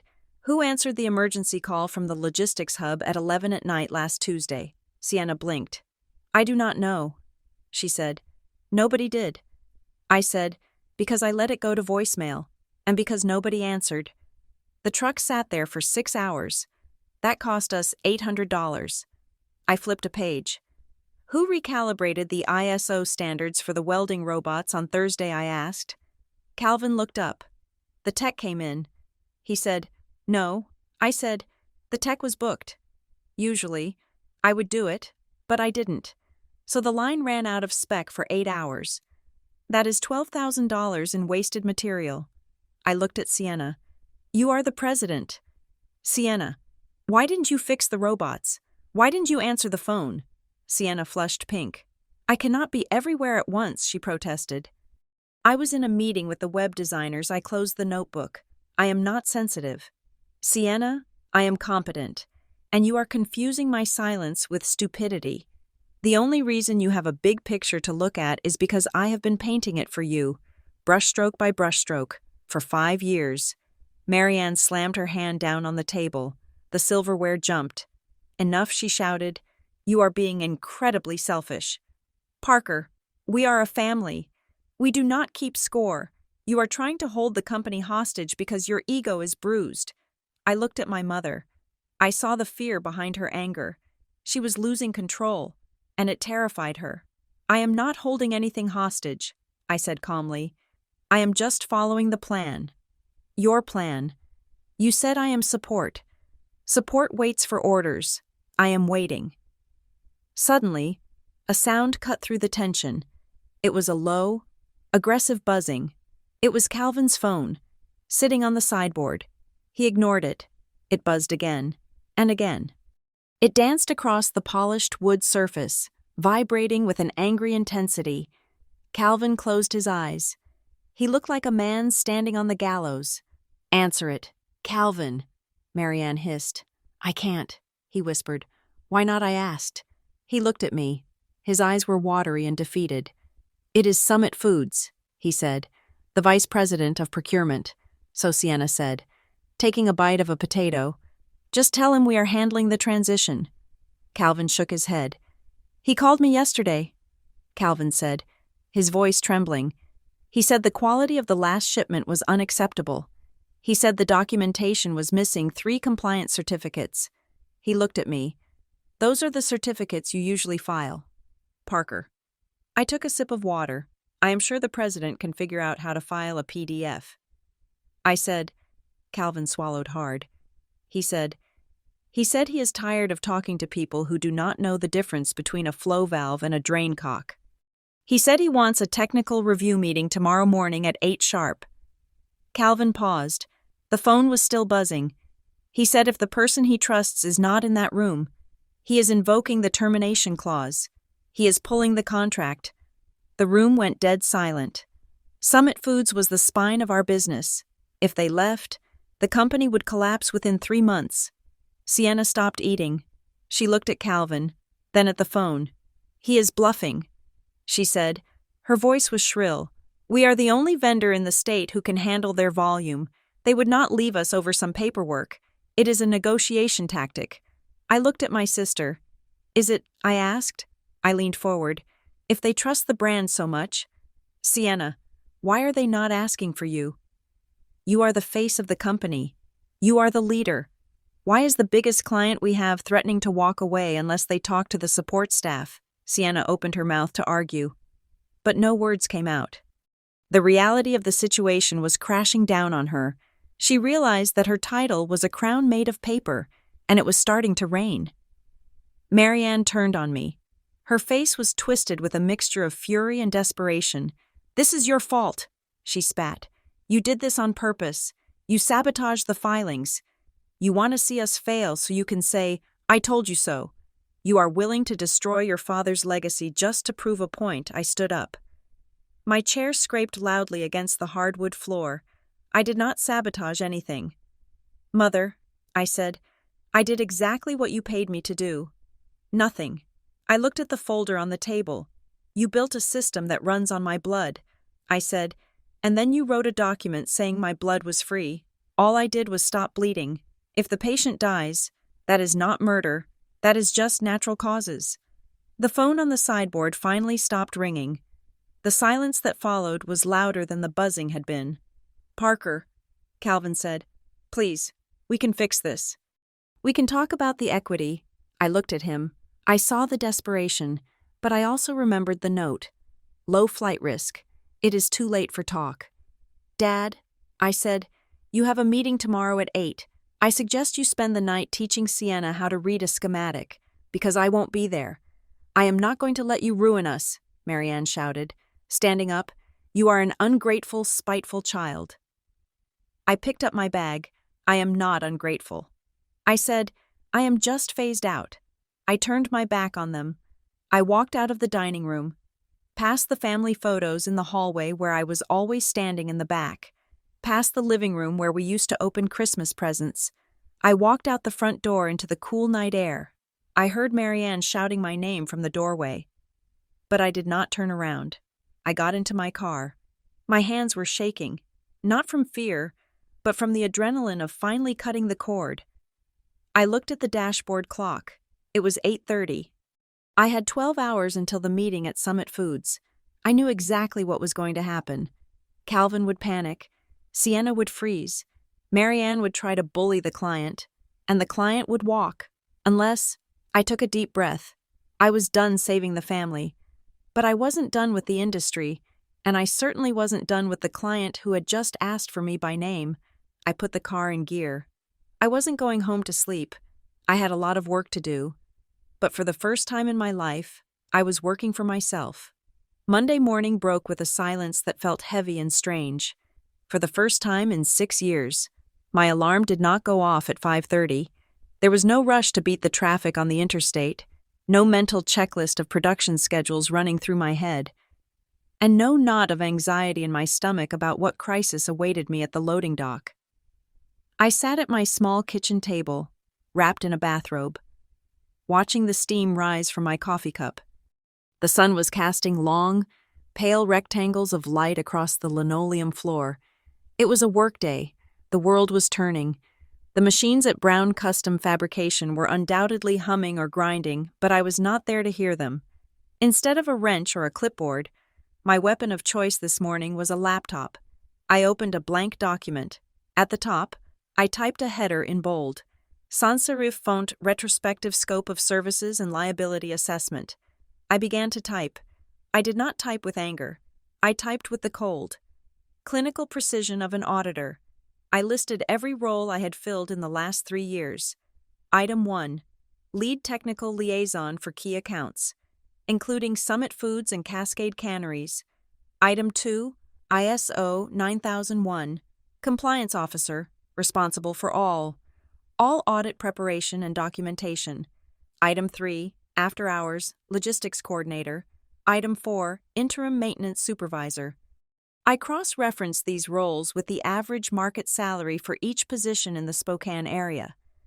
I added up the hours. I calculated the overtime. The cursor blinked, moving down the page as the numbers grew. By the time I reached the bottom of the second page, the total sum of unpaid labor was staggering. It was enough to buy a house. It was enough to start a competitor. But I was not sending them an invoice. Not yet. I was drafting a Declaration of Independence. I opened my email client. I composed a new message addressed to Sienna Brown. President, with Calvin Brown and Marianne Brown in the carbon copy field. Subject professional services and future engagement. I wrote, Dear Sienna, effective immediately. I am suspending all informal support services provided to Brown Custom Fabrication. This includes, but is not limited to, technical troubleshooting, vendor relations, compliance filing, and after-hours crisis management.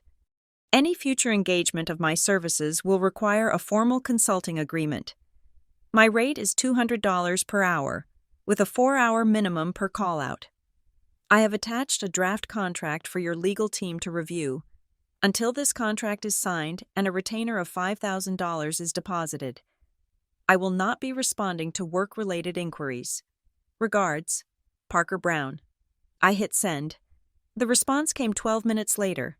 It was not from Sienna. It was from Marianne. The subject line was simply, disappointed. The body of the email was a masterpiece of emotional manipulation. Parker, I cannot believe you are doing this. We are in a crisis with Summit Foods, and you are sending us price lists. You are choosing money over your family. You are willing to let your father's legacy burn down because of your greed. I thought we raised you better than this. If you do not report to the office by noon, do not bother coming to Sunday dinner." I stared at the screen. A year ago, this email would have crushed me. It would have sent me spiraling into guilt, and I would have been in the car within 5 minutes, desperate to apologize. Now, I just felt a dry, hollow amusement. Greed. She called it greed. She was sitting on a 51% stake in a company built on my sweat, and she called me greedy for asking to be paid the market rate. I did not reply. I did not justify myself. I simply forwarded the entire thread, my demand and her refusal, to the encrypted email address of Mr. Vance at Ashford and Weller Legal Group. I added a short note to Vance, evidence of refusal to negotiate. "Please add to the file." My phone rang at 10 o'clock. It was Vance. "Ms. Brown," he said, his voice crisp and professional. "I have been reviewing the images you sent over the weekend, specifically the power of attorney document." My stomach tightened, and I asked, "Our forensic document examiner took a look." Vance said, "It is clumsy work, Ms. Brown. The signature block on the POA has a pixelation density that does not match the rest of the document. The text is 1,200 dots per inch, but your signature is only 300. I gripped the phone. "So it is a scan." I said, "It is a cut-and-paste job," Vance confirmed. "And not a very good one. We found a match for the signature curvature. It appears to be identical to the signature on your 401k enrollment form from 3 years ago." They lifted it, cleaned up the background, and dropped it onto the POA. I closed my eyes. Hearing it confirmed was different from suspecting it. My father, the man who taught me how to ride a bike, had digitally stolen my identity to give himself legal control over me. That is fraud. "Isn't it?" I asked. "It is forgery in the first degree," Vance said. "But it gets worse. I ran a preliminary credit check on your name, just to see if the POA had been utilized." I stopped breathing. "What did you find?" "There is a commercial line of credit opened 4 months ago with Pacific Northwest Commercial Bank," Vance said. "The principal amount is $250,000. The borrower is Brown Custom Fabrication." I let out a breath. "Okay," I said. "That is a company loan." "The borrower is the company," Vance corrected. "But the guarantor is you."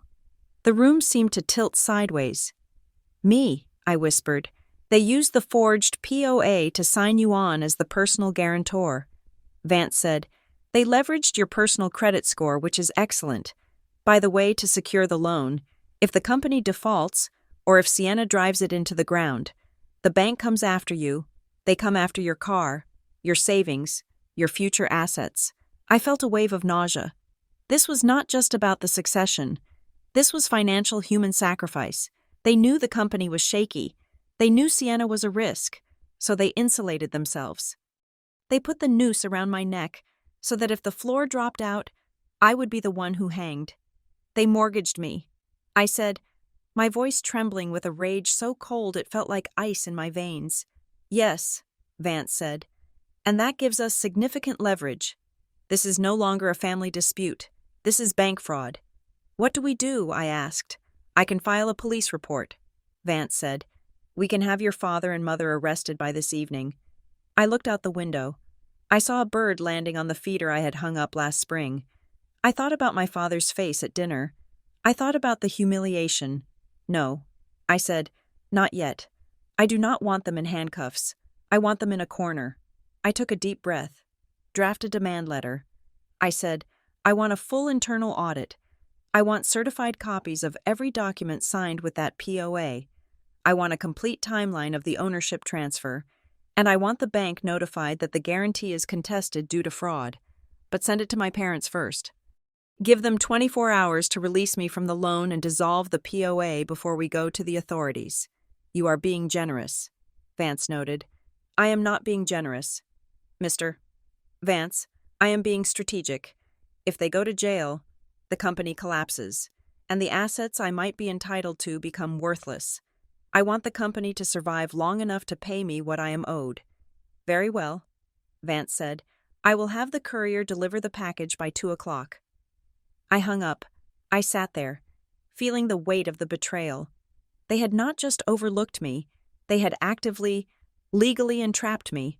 I stood up and paced the kitchen. I needed to move. I needed to do something productive. My instinct was to fix something, but there was nothing in my apartment that was broken. Then, my laptop chimed with a new email notification. I walked back to the table, expecting another guilt trip from Marianne, or perhaps a panicked message from Sienna asking for a password. It was neither. The sender was distinct, hiring North Vale Partners, .com, I froze, North Vale.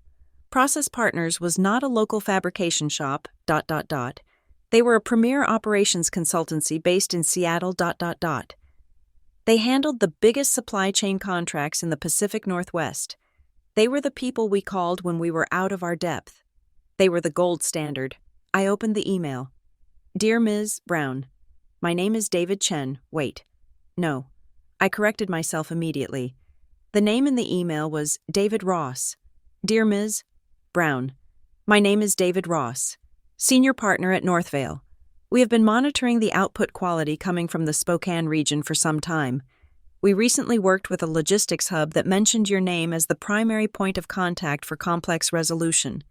We are currently looking for a lead operations consultant to spearhead our industrial efficiency division. We are not looking for a manager who sits in an office. We need someone who understands the floor, someone who can read a blueprint and a balance sheet with equal fluency. We understand you are currently employed with your family firm, but if you are ever open to a conversation about new opportunities, we would love to buy you lunch. Sincerely, David Ross. I read the email 3 times. They weren't asking me because of my last name. They weren't asking me because they needed a favor. They were asking because they had seen the work. For 10 years. I had been begging my parents to see me. I had been jumping through hoops, working weekends, sacrificing my social life, all to get a nod of approval that never came. And here, in a simple email from a stranger, was the validation I had been starving for. I sat down. My hands were steady now. I hit reply. Dear Mr. Ross, thank you for reaching out. As it happens, my schedule has recently opened up. I am very interested in discussing how I can bring my experience to Northvale. I am available for a call this afternoon. Best, Parker Brown. I hit send. I closed the laptop. I walked to the refrigerator and took out a bottle of water. I looked at my reflection in the stainless steel surface, the surface I knew how to polish, how to weld, how to perfect. I looked different. I looked tired. Yes, but the desperate, pleading look in my eyes was gone. I was no longer Parker the daughter, hoping for an allowance of affection. I was Parker Brown, lead operations consultant, and I had a meeting to prepare for. The phone rang again. It was Vance's courier service confirming the pickup of the demand letter. The missile was in the air. I went to my bedroom and opened my closet. I pushed aside the heavy, fire-resistant coveralls I wore to the factory. I reached into the back and pulled out a charcoal gray suit I had bought for graduation and never worn because Marianne said it was too severe. I put it on. It fit perfectly. It was sharp. It was professional. It was armor. I looked in the mirror. Let them have the factory, I said to my reflection. Let them have the machines and the noise and the smell of oil. I have the mind that makes it all work, and I am taking it somewhere else. I walked back to the kitchen, sat down, and began to prepare my portfolio for Northvale. I included the efficiencies I had designed. I included the cost-saving analysis I had done for the family, the one they ignored. I was not just leaving, I was ascending. And as I worked, I felt a strange sense of pity for the people I had left behind in that building. They were holding the keys to a kingdom, but they had just exiled the only person who knew how to keep the castle from crumbling. The phone rang at 6:15 on Tuesday morning. I was already awake, dressed in the charcoal suit I had purchased for a life I was just beginning to claim. I looked at the caller ID. It was Calvin. I let it ring 3 times before answering. I did not say hello. I simply breathed into the receiver, letting the silence do the heavy lifting. Parker. He sounded out of breath, as if he had run a marathon. "We need you. Today. Right now." I took a sip of my coffee, looking out at the city skyline from my kitchen window. "I am afraid that is not possible." "Dad," I said, my voice cool and detached, "I am no longer an employee of Brown Custom Fabrication. I have a meeting with Northvale later this week. I am busy preparing." "No, you do not understand," he shouted, his voice cracking. "Summit Foods is here. Their vice president of operations flew in from Chicago last night. He is in the lobby. He says he will not step foot in the conference room unless the technical lead is present. He means the president." I said, "That is Sienna. He means you." Calvin pleaded. He specifically asked for the person who designed the filtration protocol. Sienna tried to talk to him in the hallway, and he just asked her what the flow rate of the intake valve was. She didn't know. "Parker, he is going to walk. If he walks, we lose 40% of our revenue. The bank will call the loan." The loan. The one guaranteed by my stolen signature. I felt a spike of anger, but I tamped it down. This was business. And in business, leverage is the only currency that matters. If you want me in that room, it will be as an external consultant. I said, "Anything," Calvin cried. "Just come down here. I will have Mr. Vance fax over a single-day consulting agreement." I said, "The rate is $300 an hour, 4-hour minimum, and I want a clause stating that on all technical matters, my word is final. No overruling by the president, no interference from marketing." There was a pause. I could hear Marianne in the background, her voice muffled but shrill. "$300 an hour," she was hissing.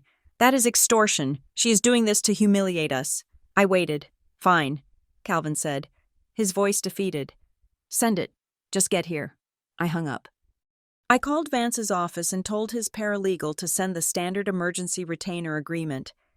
I waited until I received the notification that it had been signed electronically. Then, and only then, did I pick up my keys. When I walked into the factory 20 minutes later, the atmosphere was funereal. The receptionist, Barbara, looked at me with wide, frightened eyes. She knew something was wrong. The silence from the usually bustling conference room was ominous. I walked past my old desk. It looked small and sad. I walked past Sienna's office. The door was open, and I could see piles of paper scattered on the floor. Evidence of a frantic, failed attempt to learn 5 years of operations knowledge in one night. I entered the conference room.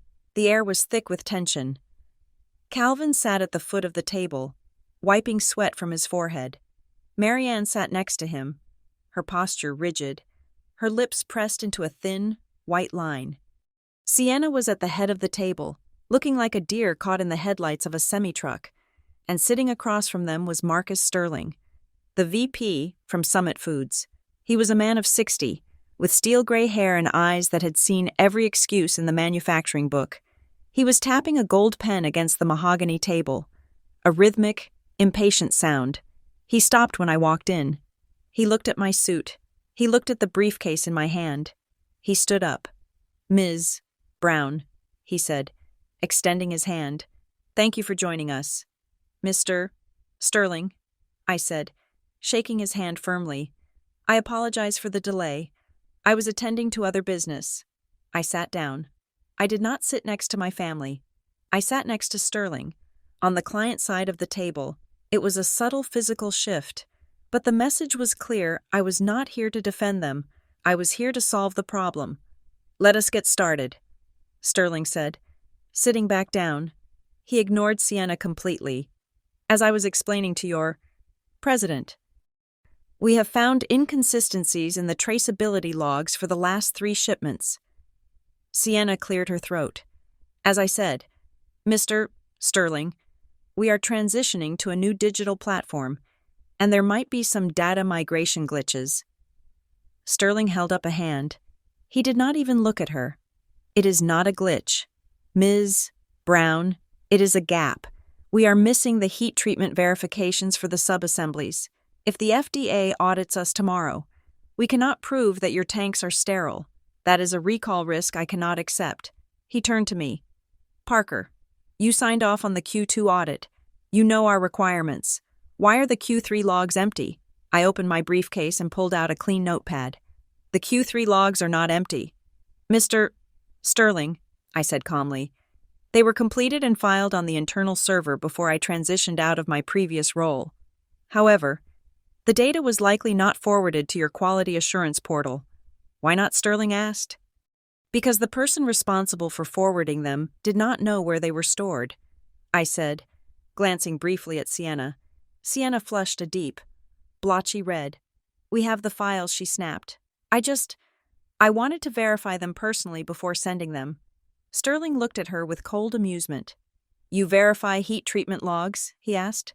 What is the minimum temperature required for passivation of 300 series stainless steel? Sienna froze. She opened her mouth, closed it, and looked at Calvin. Calvin looked at the table. It is hot, she tried. Sterling sighed. He looked at me.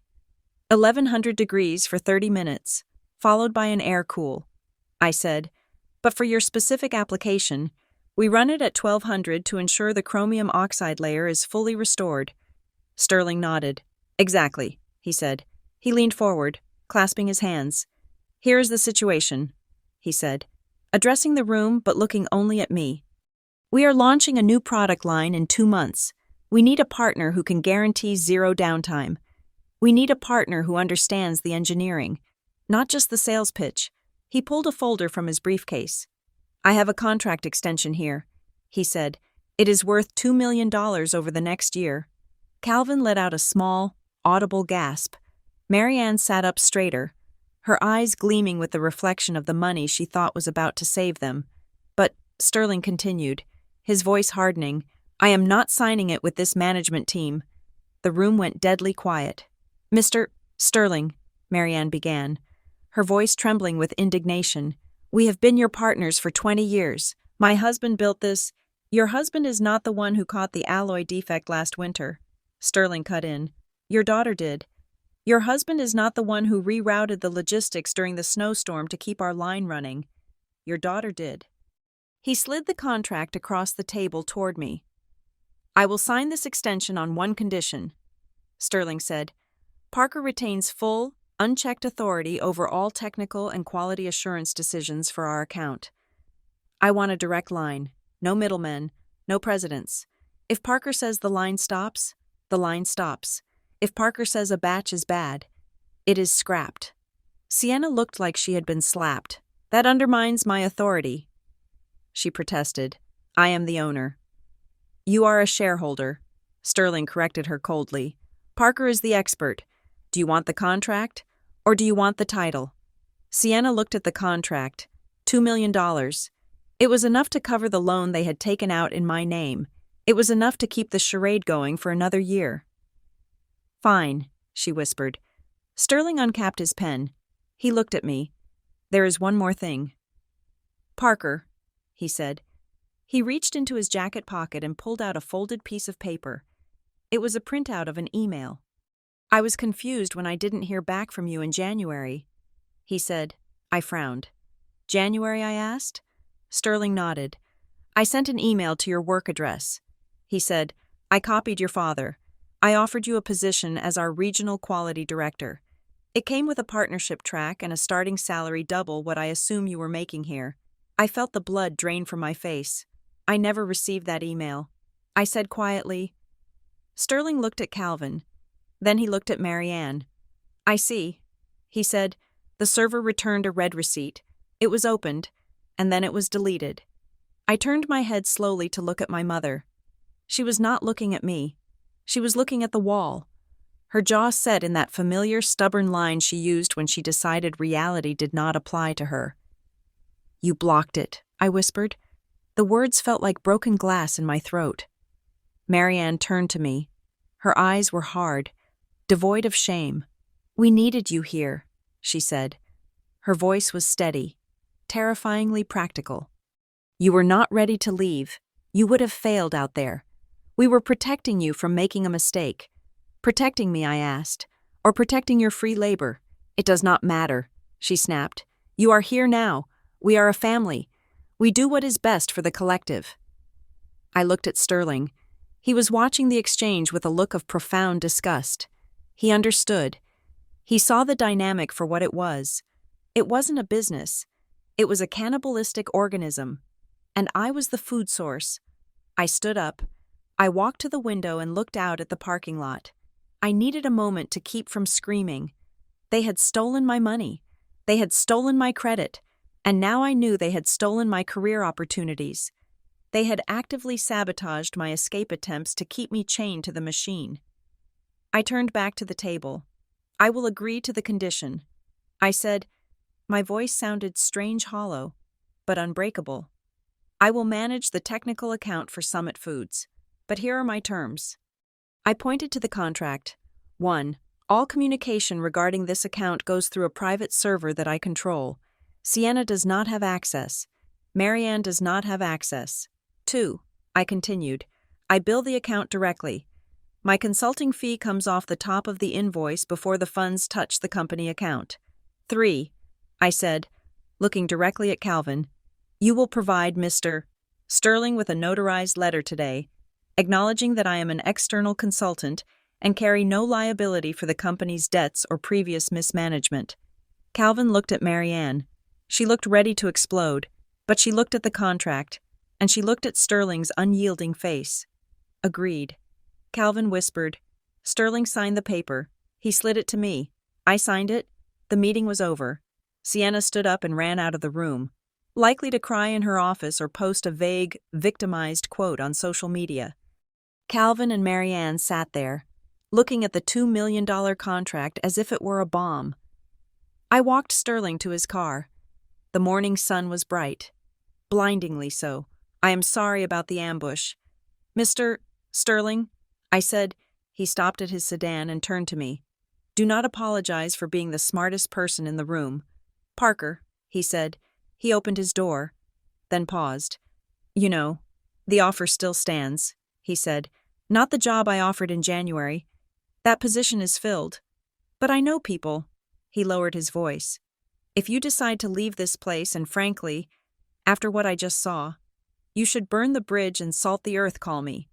If you start your own firm, Summit Foods will be your first client.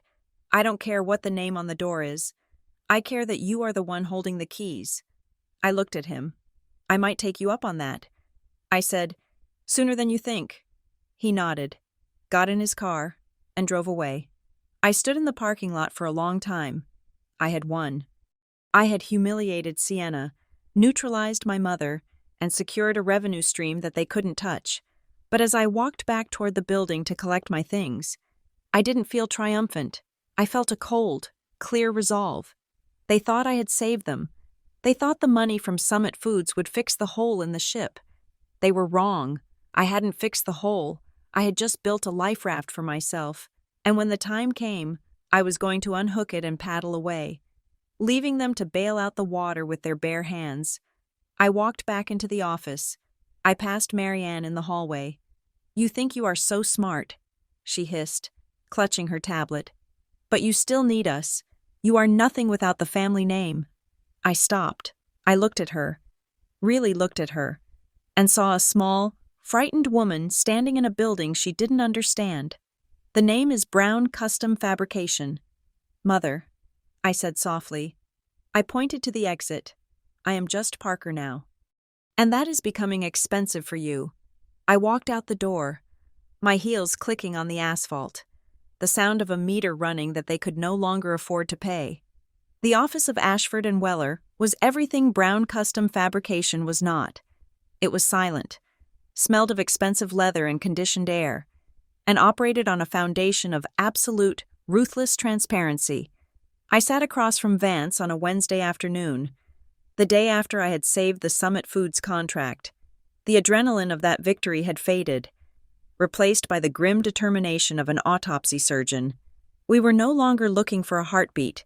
We were looking for the cause of death. Vance slid a thick stack of stapled papers across the glass table.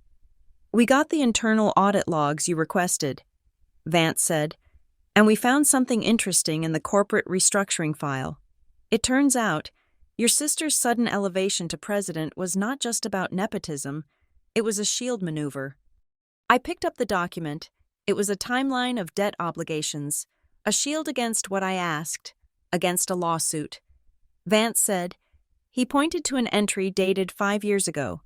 It appears your father, Calvin, signed a supply agreement with a mining conglomerate in Nevada.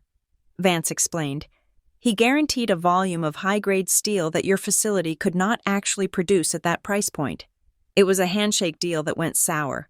The mining company threatened to sue for breach of contract and damages totaling $4 million. I stared at the paper. 5 years ago. That was when I was a sophomore in college. I remembered Calvin being stressed, drinking more than usual, but he had told us it was just market fluctuations. Marianne knew, I asked. Vance nodded. Marianne orchestrated the cover-up. She settled the immediate dispute with a cash payment, but the liability remained. The statute of limitations on the breach does not expire for another 6 months. By transferring the majority ownership to Sienna, who was not a signatory on the original bad deal, and placing the core assets into a family trust controlled by Marianne, they effectively hid the company's value from the creditors. I felt a chill run through me. So Sienna is not the president, I said, realizing the scope of the deception. She is a human shell company. Precisely, Vance said. If the mining company sues Calvin now, he owns nothing. If they sue the company, the assets are locked in a trust that Sienna technically manages, but Marianne controls. It is a classic asset protection scheme. But where do I fit in? I asked. Why cut me out? Why the phase-out? Vance flipped to the next page. It was a copy of the company's ISO 9001 certification, the document that allowed us to bid on food-grade and medical contracts. It was the lifeblood of the business. Look at Section 4. Paragraph 2. Vance said. I read the text. It detailed the requirement for a qualified management representative to maintain the certification. This person had to hold a specific level of licensure in industrial quality control. The name listed was not Sienna Brown, it was Parker Brown. And then I saw the addendum. Dated just 2 weeks ago, it read, in the event of the departure of the qualified management representative, the certification is immediately suspended until a replacement is vetted and approved by the board, a process requiring 6 to 12 months. I dropped the paper. They cannot fire me. I whispered.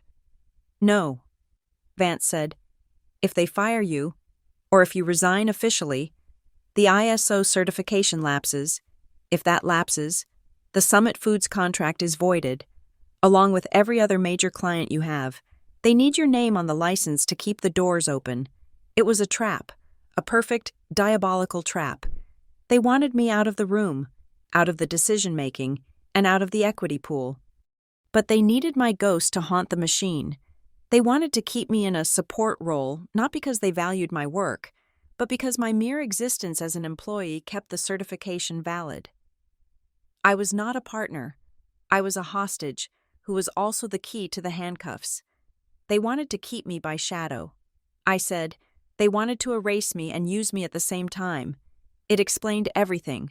The low-risk note, the refusal to let me leave, the emotional manipulation. They were terrified I would walk away and take the certification with me. And the loan I asked, my voice hardening, the $250,000 they took out in my name, that was to pay off the last installment of the hush money to the mining company. Vance said, they used your credit to bury Calvin's mistake, so the asset transfer to Sienna would look clean. I stood up and walked to the window. The city of Spokane looked small from up here. I felt a burning sensation in my chest, but it wasn't the hot, chaotic fire of anger. It was the cold, blue flame of clarity. They had turned my life into a commodity. They had sold my future to pay for their past. I want the loan documents, I said, turning back to Vance. I want to know who physically executed the digital signature. Vance tapped his laptop. I have the metadata from the bank, he said. The loan application was submitted from an IP address inside the factory, specifically, from the terminal in the main administrative office. He paused. But the timestamp is interesting. It was submitted at 3 o'clock on a Friday afternoon. I frowned. Sienna leaves at noon on Fridays for her Pilates class. I said, Vance raised an eyebrow. Exactly. And Calvin is usually at the golf course. So who signed it, I asked. Vance turned the laptop screen toward me. He had traced the user login. It was the admin_assist profile. He said, but we recovered a deleted email sent 5 minutes prior to the signing. It was an email from Marianne's account to the admin profile, containing a high-resolution image of your signature. My mother, it wasn't a mistake. It wasn't a desperate act by a panicked father. It was a calculated move by the woman who had given birth to me. She had emailed my signature to a terminal, logged in as an anonymous administrator, and committed federal bank fraud to save her husband's reputation and her golden child's inheritance. I want a formal deposition, I said. I want them in a room. I want them to look at this paper and tell me it is a mistake. We can schedule a discovery meeting for tomorrow. Vance said, we will frame it as a compliance review regarding the Summit Foods contract. They will not know we have the loan data until we put it on the table. Set it up, I said. I left the law firm and drove to the factory. I needed one last piece of evidence. I needed the physical hard drive from the admin terminal before they could wipe it. I walked into the office at 5:30. Most of the staff had gone home. Sienna was in her office, packing a bag. She looked up when I walked past the door. She looked tired. The victory lap she thought she was running had turned into a marathon through mud. Parker, she said. Her voice was brittle. Mom is asking if you are coming to the gala this weekend. She says we need to present a united front. I stopped. I looked at my sister. For the first time. I didn't see a rival. I saw a pawn. She didn't know about the mining deal. She didn't know about the trust. She probably didn't even know the loan was in my name. She was just a shiny object Marianne used to distract the world while she moved the money in the dark. I do not think that is a good idea. Sienna, I said. She stood up, her eyes flashing with a sudden, petulant anger. Why are you doing this, she asked. You won with Summit. You got your contract. Why are you still digging? Barbara said you asked for the server logs. Why can't you just let us run the company? Because you are not running the company. Sienna, I said quietly, you are just wearing the costume. I am the president, she shouted. I walked into the admin area. I sat down at the terminal. If you are the president. Sienna, tell me what is the interest rate on the commercial loan we took out in March. Sienna blinked. We didn't take out a loan in March, she said. Dad said we had a cash surplus. I looked at her. The ignorance was genuine. Ask Mom about it. I said, ask her whose signature is on the guarantee. I pulled a USB drive from my pocket and plugged it into the terminal. I initiated a copy of the system log. Sienna watched me, a flicker of fear starting to erode her anger. What are you talking about? She whispered. I am talking about the difference between a family and a crime syndicate. I said. Sienna paled. You are trying to scare me, she said. You are just jealous because Mom chose me. I pulled the USB drive out. She didn't choose you. Sienna. She chose the one she could control. There is a difference. I walked out. I didn't look back. That night, I sat in my apartment, surrounded by the evidence, the timeline, the ISO clause, the IP trace, the email from Marianne. It was a mountain of betrayal. I poured myself a glass of wine, but I couldn't drink it. It tasted like ash. I was about to turn off the lights when my laptop chimed. It was late, almost 11 o'clock. I checked the screen. It was an email from David Ross at Northvale Process Partners. I opened it, expecting a follow-up question about my availability for an interview. It was not a question. It was a PDF attachment titled, Offer of Employment, Director of Operations. I opened the document. Dear Parker, after reviewing your portfolio and speaking with our mutual contacts at Summit Foods and Cascade Canneries, we see no need for a formal interview process. Your work speaks for itself. The industry knows who was keeping the lights on in Spokane. We would like to offer you the position of Director of Operations for our Pacific Division. I scanned the terms. The base salary was 3 times what my father had ever paid me. There was a signing bonus, full health care, 4 weeks of vacation, but it was the paragraph under authority that made my breath catch. The director will have full autonomy over process implementation and team structuring. You will report directly to the senior partners. You will not be support. You will be the architect.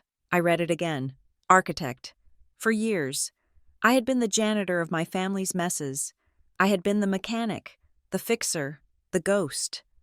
I had cleaned up their spills and forged their steel, all while they told me I was only good for following. Northvale didn't want a follower. They wanted a leader, and they were willing to put it in writing. I looked at the date on the offer. It expired in 48 hours. I looked at the stack of legal documents Vance had given me. The compliance review was scheduled for tomorrow morning at 10. I had a choice. I could take the job, walk away, and let them drown in their own incompetence. The loan would default, the ISO cert would lapse, and the company would be sold for scrap within a year. It would be a clean break. But they had used my name. They had stolen my identity. If I walked away now, without closing the loop, that debt would follow me. The bank would come for me. I couldn't just leave. I had to finish it. I printed the Northvale offer letter. I placed it in a crisp, cream-colored folder. I placed that folder on top of the stack of evidence. I went to my closet and pulled out the suit again. I brushed a piece of lint off the lapel. Tomorrow. I wasn't just going to a meeting. I was going to a demolition. I slept soundly for the first time in weeks. I didn't dream of the factory. I didn't dream of the noise. I dreamed of a silent, empty office with a desk that had my name on it and a door that locked from the inside. The next morning, the sun was bright and hard. I drove to the lawyer's office to meet Vance. We rode together to the factory. As we pulled into the parking lot, I saw my parents' car. I saw Sienna's convertible. They were all there, waiting for the compliance review, probably thinking they could bully me into signing a new NDA or a retroactive waiver. Vance looked at me as we gathered our files. "Are you ready?" he asked. "Once we lay this out, there is no going back to Sunday dinners." I looked at the building one last time. I saw the sign above the door, Brown Custom Fabrication.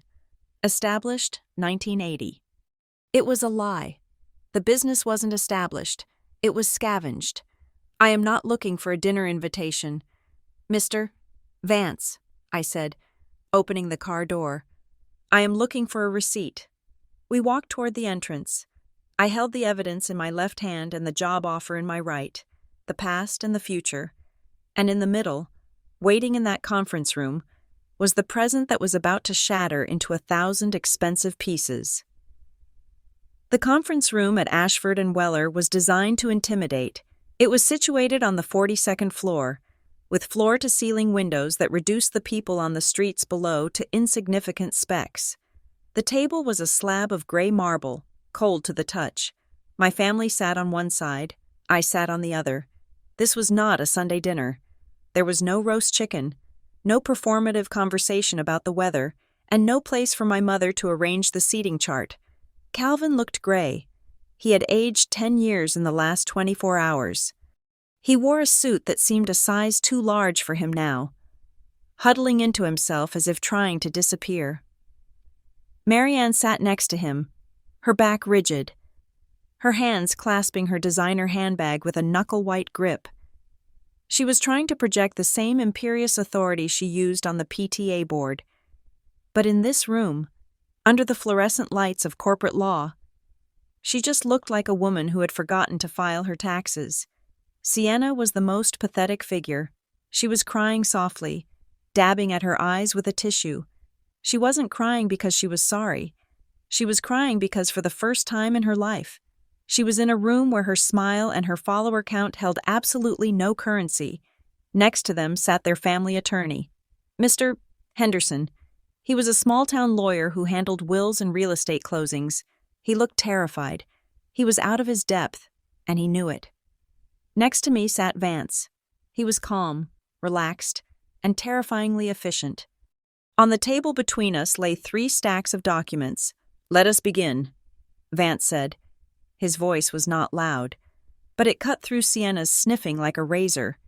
"We are here to discuss the immediate restructuring of Ms. Brown's relationship with Brown Custom Fabrication," Vance continued.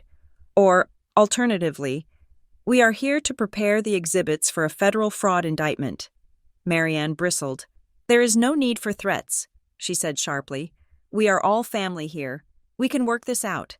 Parker is just emotional. I leaned forward. I placed my hands flat on the cold marble. I am not emotional. Mother, I said, I am litigious. I reached for the first stack of papers. Exhibit A. I said, the power of attorney. I slid the forensic report across the table. Mr. Henderson picked it up. His hands shook slightly as he read the analysis of the pixelation density. This document is a forgery. I stated, you took my signature from a 401k form and pasted it onto a legal instrument. You then used that instrument to secure a commercial line of credit for $250,000. Calvin winced. He couldn't look at me. We needed the liquidity. Calvin whispered, the mining settlement. It was draining us. We just needed a bridge loan. We were going to pay it back before you ever knew. So you stole my identity to pay for your mistakes, I asked. We didn't steal it, Marianne snapped. We borrowed it. You are part of this family. Your credit is our credit. No, I said, my credit is mine, and bank fraud is a felony. I pointed to the second stack of papers. Exhibit B. I said, the IT logs. This was the nail in the coffin. I watched Marianne's eyes flick to the stack. She knew what was in there. We had our forensic specialist recover the deleted rules from the main server. I said, specifically, the rules applied to my email account and the general inbox. I picked up a sheet of paper and read aloud. Rule ID 402. If sender contains keywords recruiter, offer, Northvale, or Sterling, move message to folder archive hidden, mark as read, do not notify user. I looked at my mother. You didn't just block the Summit Foods partnership offer. I said, you blocked 3 other inquiries. You blocked a headhunter from Amazon. You blocked a request for me to speak at a supply chain conference. Marianne's face flushed a deep, blotchy red. You were going to leave us, she shouted, her composure finally shattering. You were getting arrogant. You thought you were better than us. If you left, who was going to run the floor? Who was going to deal with the inspectors? So you built a cage. I said, you clipped my wings so you could keep using me as a draft horse. I was protecting the family, Marianne screamed. Sienna needs support. Your father needs support. You are the strong one. You are supposed to carry the load. That is your job. The room went silent. The admission hung in the air, ugly and undeniable. She didn't deny my competence. She admitted that my competence was the very reason she had enslaved me. Sienna looked up from her tissues. She looked at her mother with wide, horrified eyes. You told me Parker wasn't good enough, Sienna whispered. You told me the recruiters never called because she had no executive presence. Marianne didn't answer. She just glared at me with a hatred born of exposure. Calvin let out a long, shuddering breath. He slumped forward, putting his head in his hands. It is over. Marianne, he mumbled into his palms. It is over. He looked up at me. His eyes were red-rimmed and hollow. I did not do it because I trusted Sienna. Parker, he said, his voice cracking. I did it because I was afraid of you. I blinked, afraid of me. You are relentless, Calvin said. You are like a machine. You see a problem. You fix it. You see a standard. You meet it. You never stopped. It intimidated me. I looked at you and I saw someone who would eventually realize that the rest of us were just average. He wiped his nose. Sienna is like us, he said.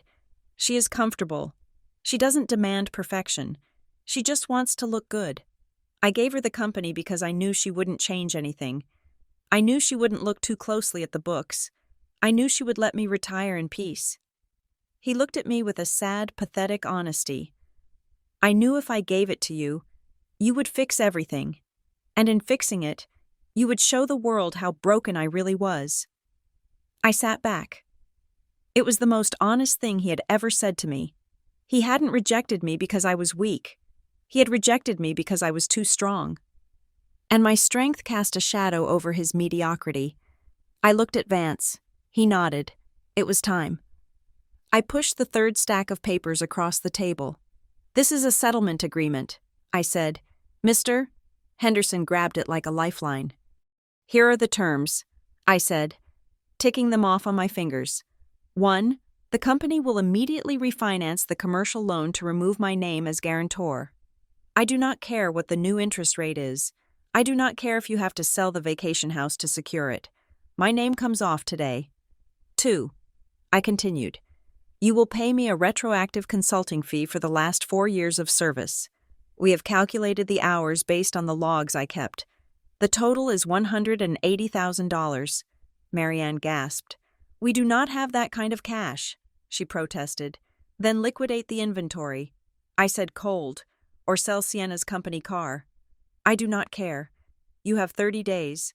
3, I said, a full and notarized dissolution of the power of attorney, and a signed admission of forgery to be held in escrow by Mr. Vance. If you ever try to use my name again, or if you ever disparage me to a client. We released the admission to the district attorney. Sienna looked at the document. And if we sign, she asked, her voice trembling. If you sign, I walk away. I said, I take the job at Northvale. I leave you with your factory, your title, and your ISO certification, which, by the way, expires in 6 months. You will have that time to find a new quality lead.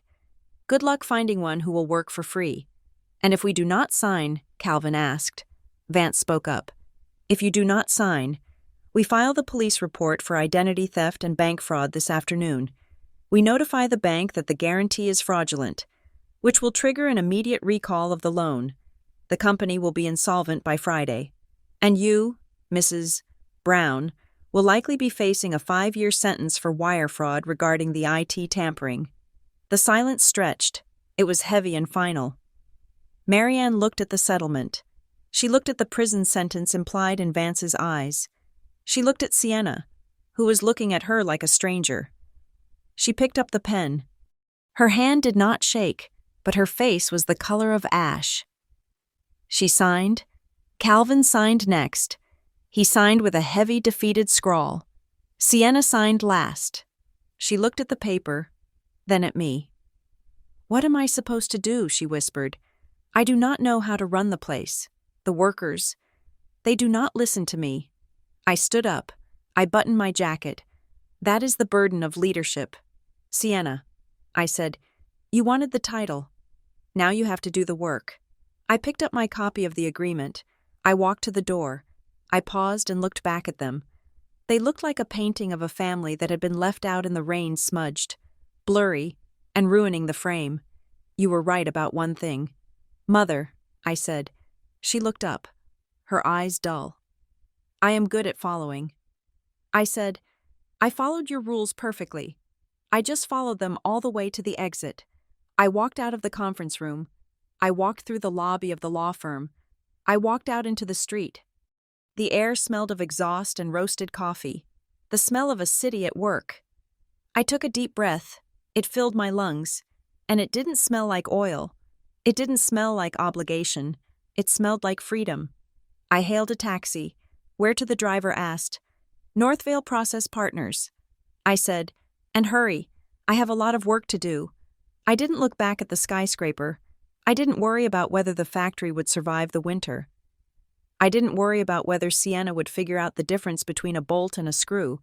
I had stopped holding up the ceiling, and for the first time in my life, I wasn't afraid of the sky falling. I was too busy learning how to fly. Thank you so much for listening to my story. It has been a long journey from the factory floor to finally owning my own worth, and I am so glad I could share it with you. I would love to know where you are tuning in from today. Are you listening on your commute, at the gym, or maybe while working on your own revenge plan? Let me know in the comments below. I read every single one.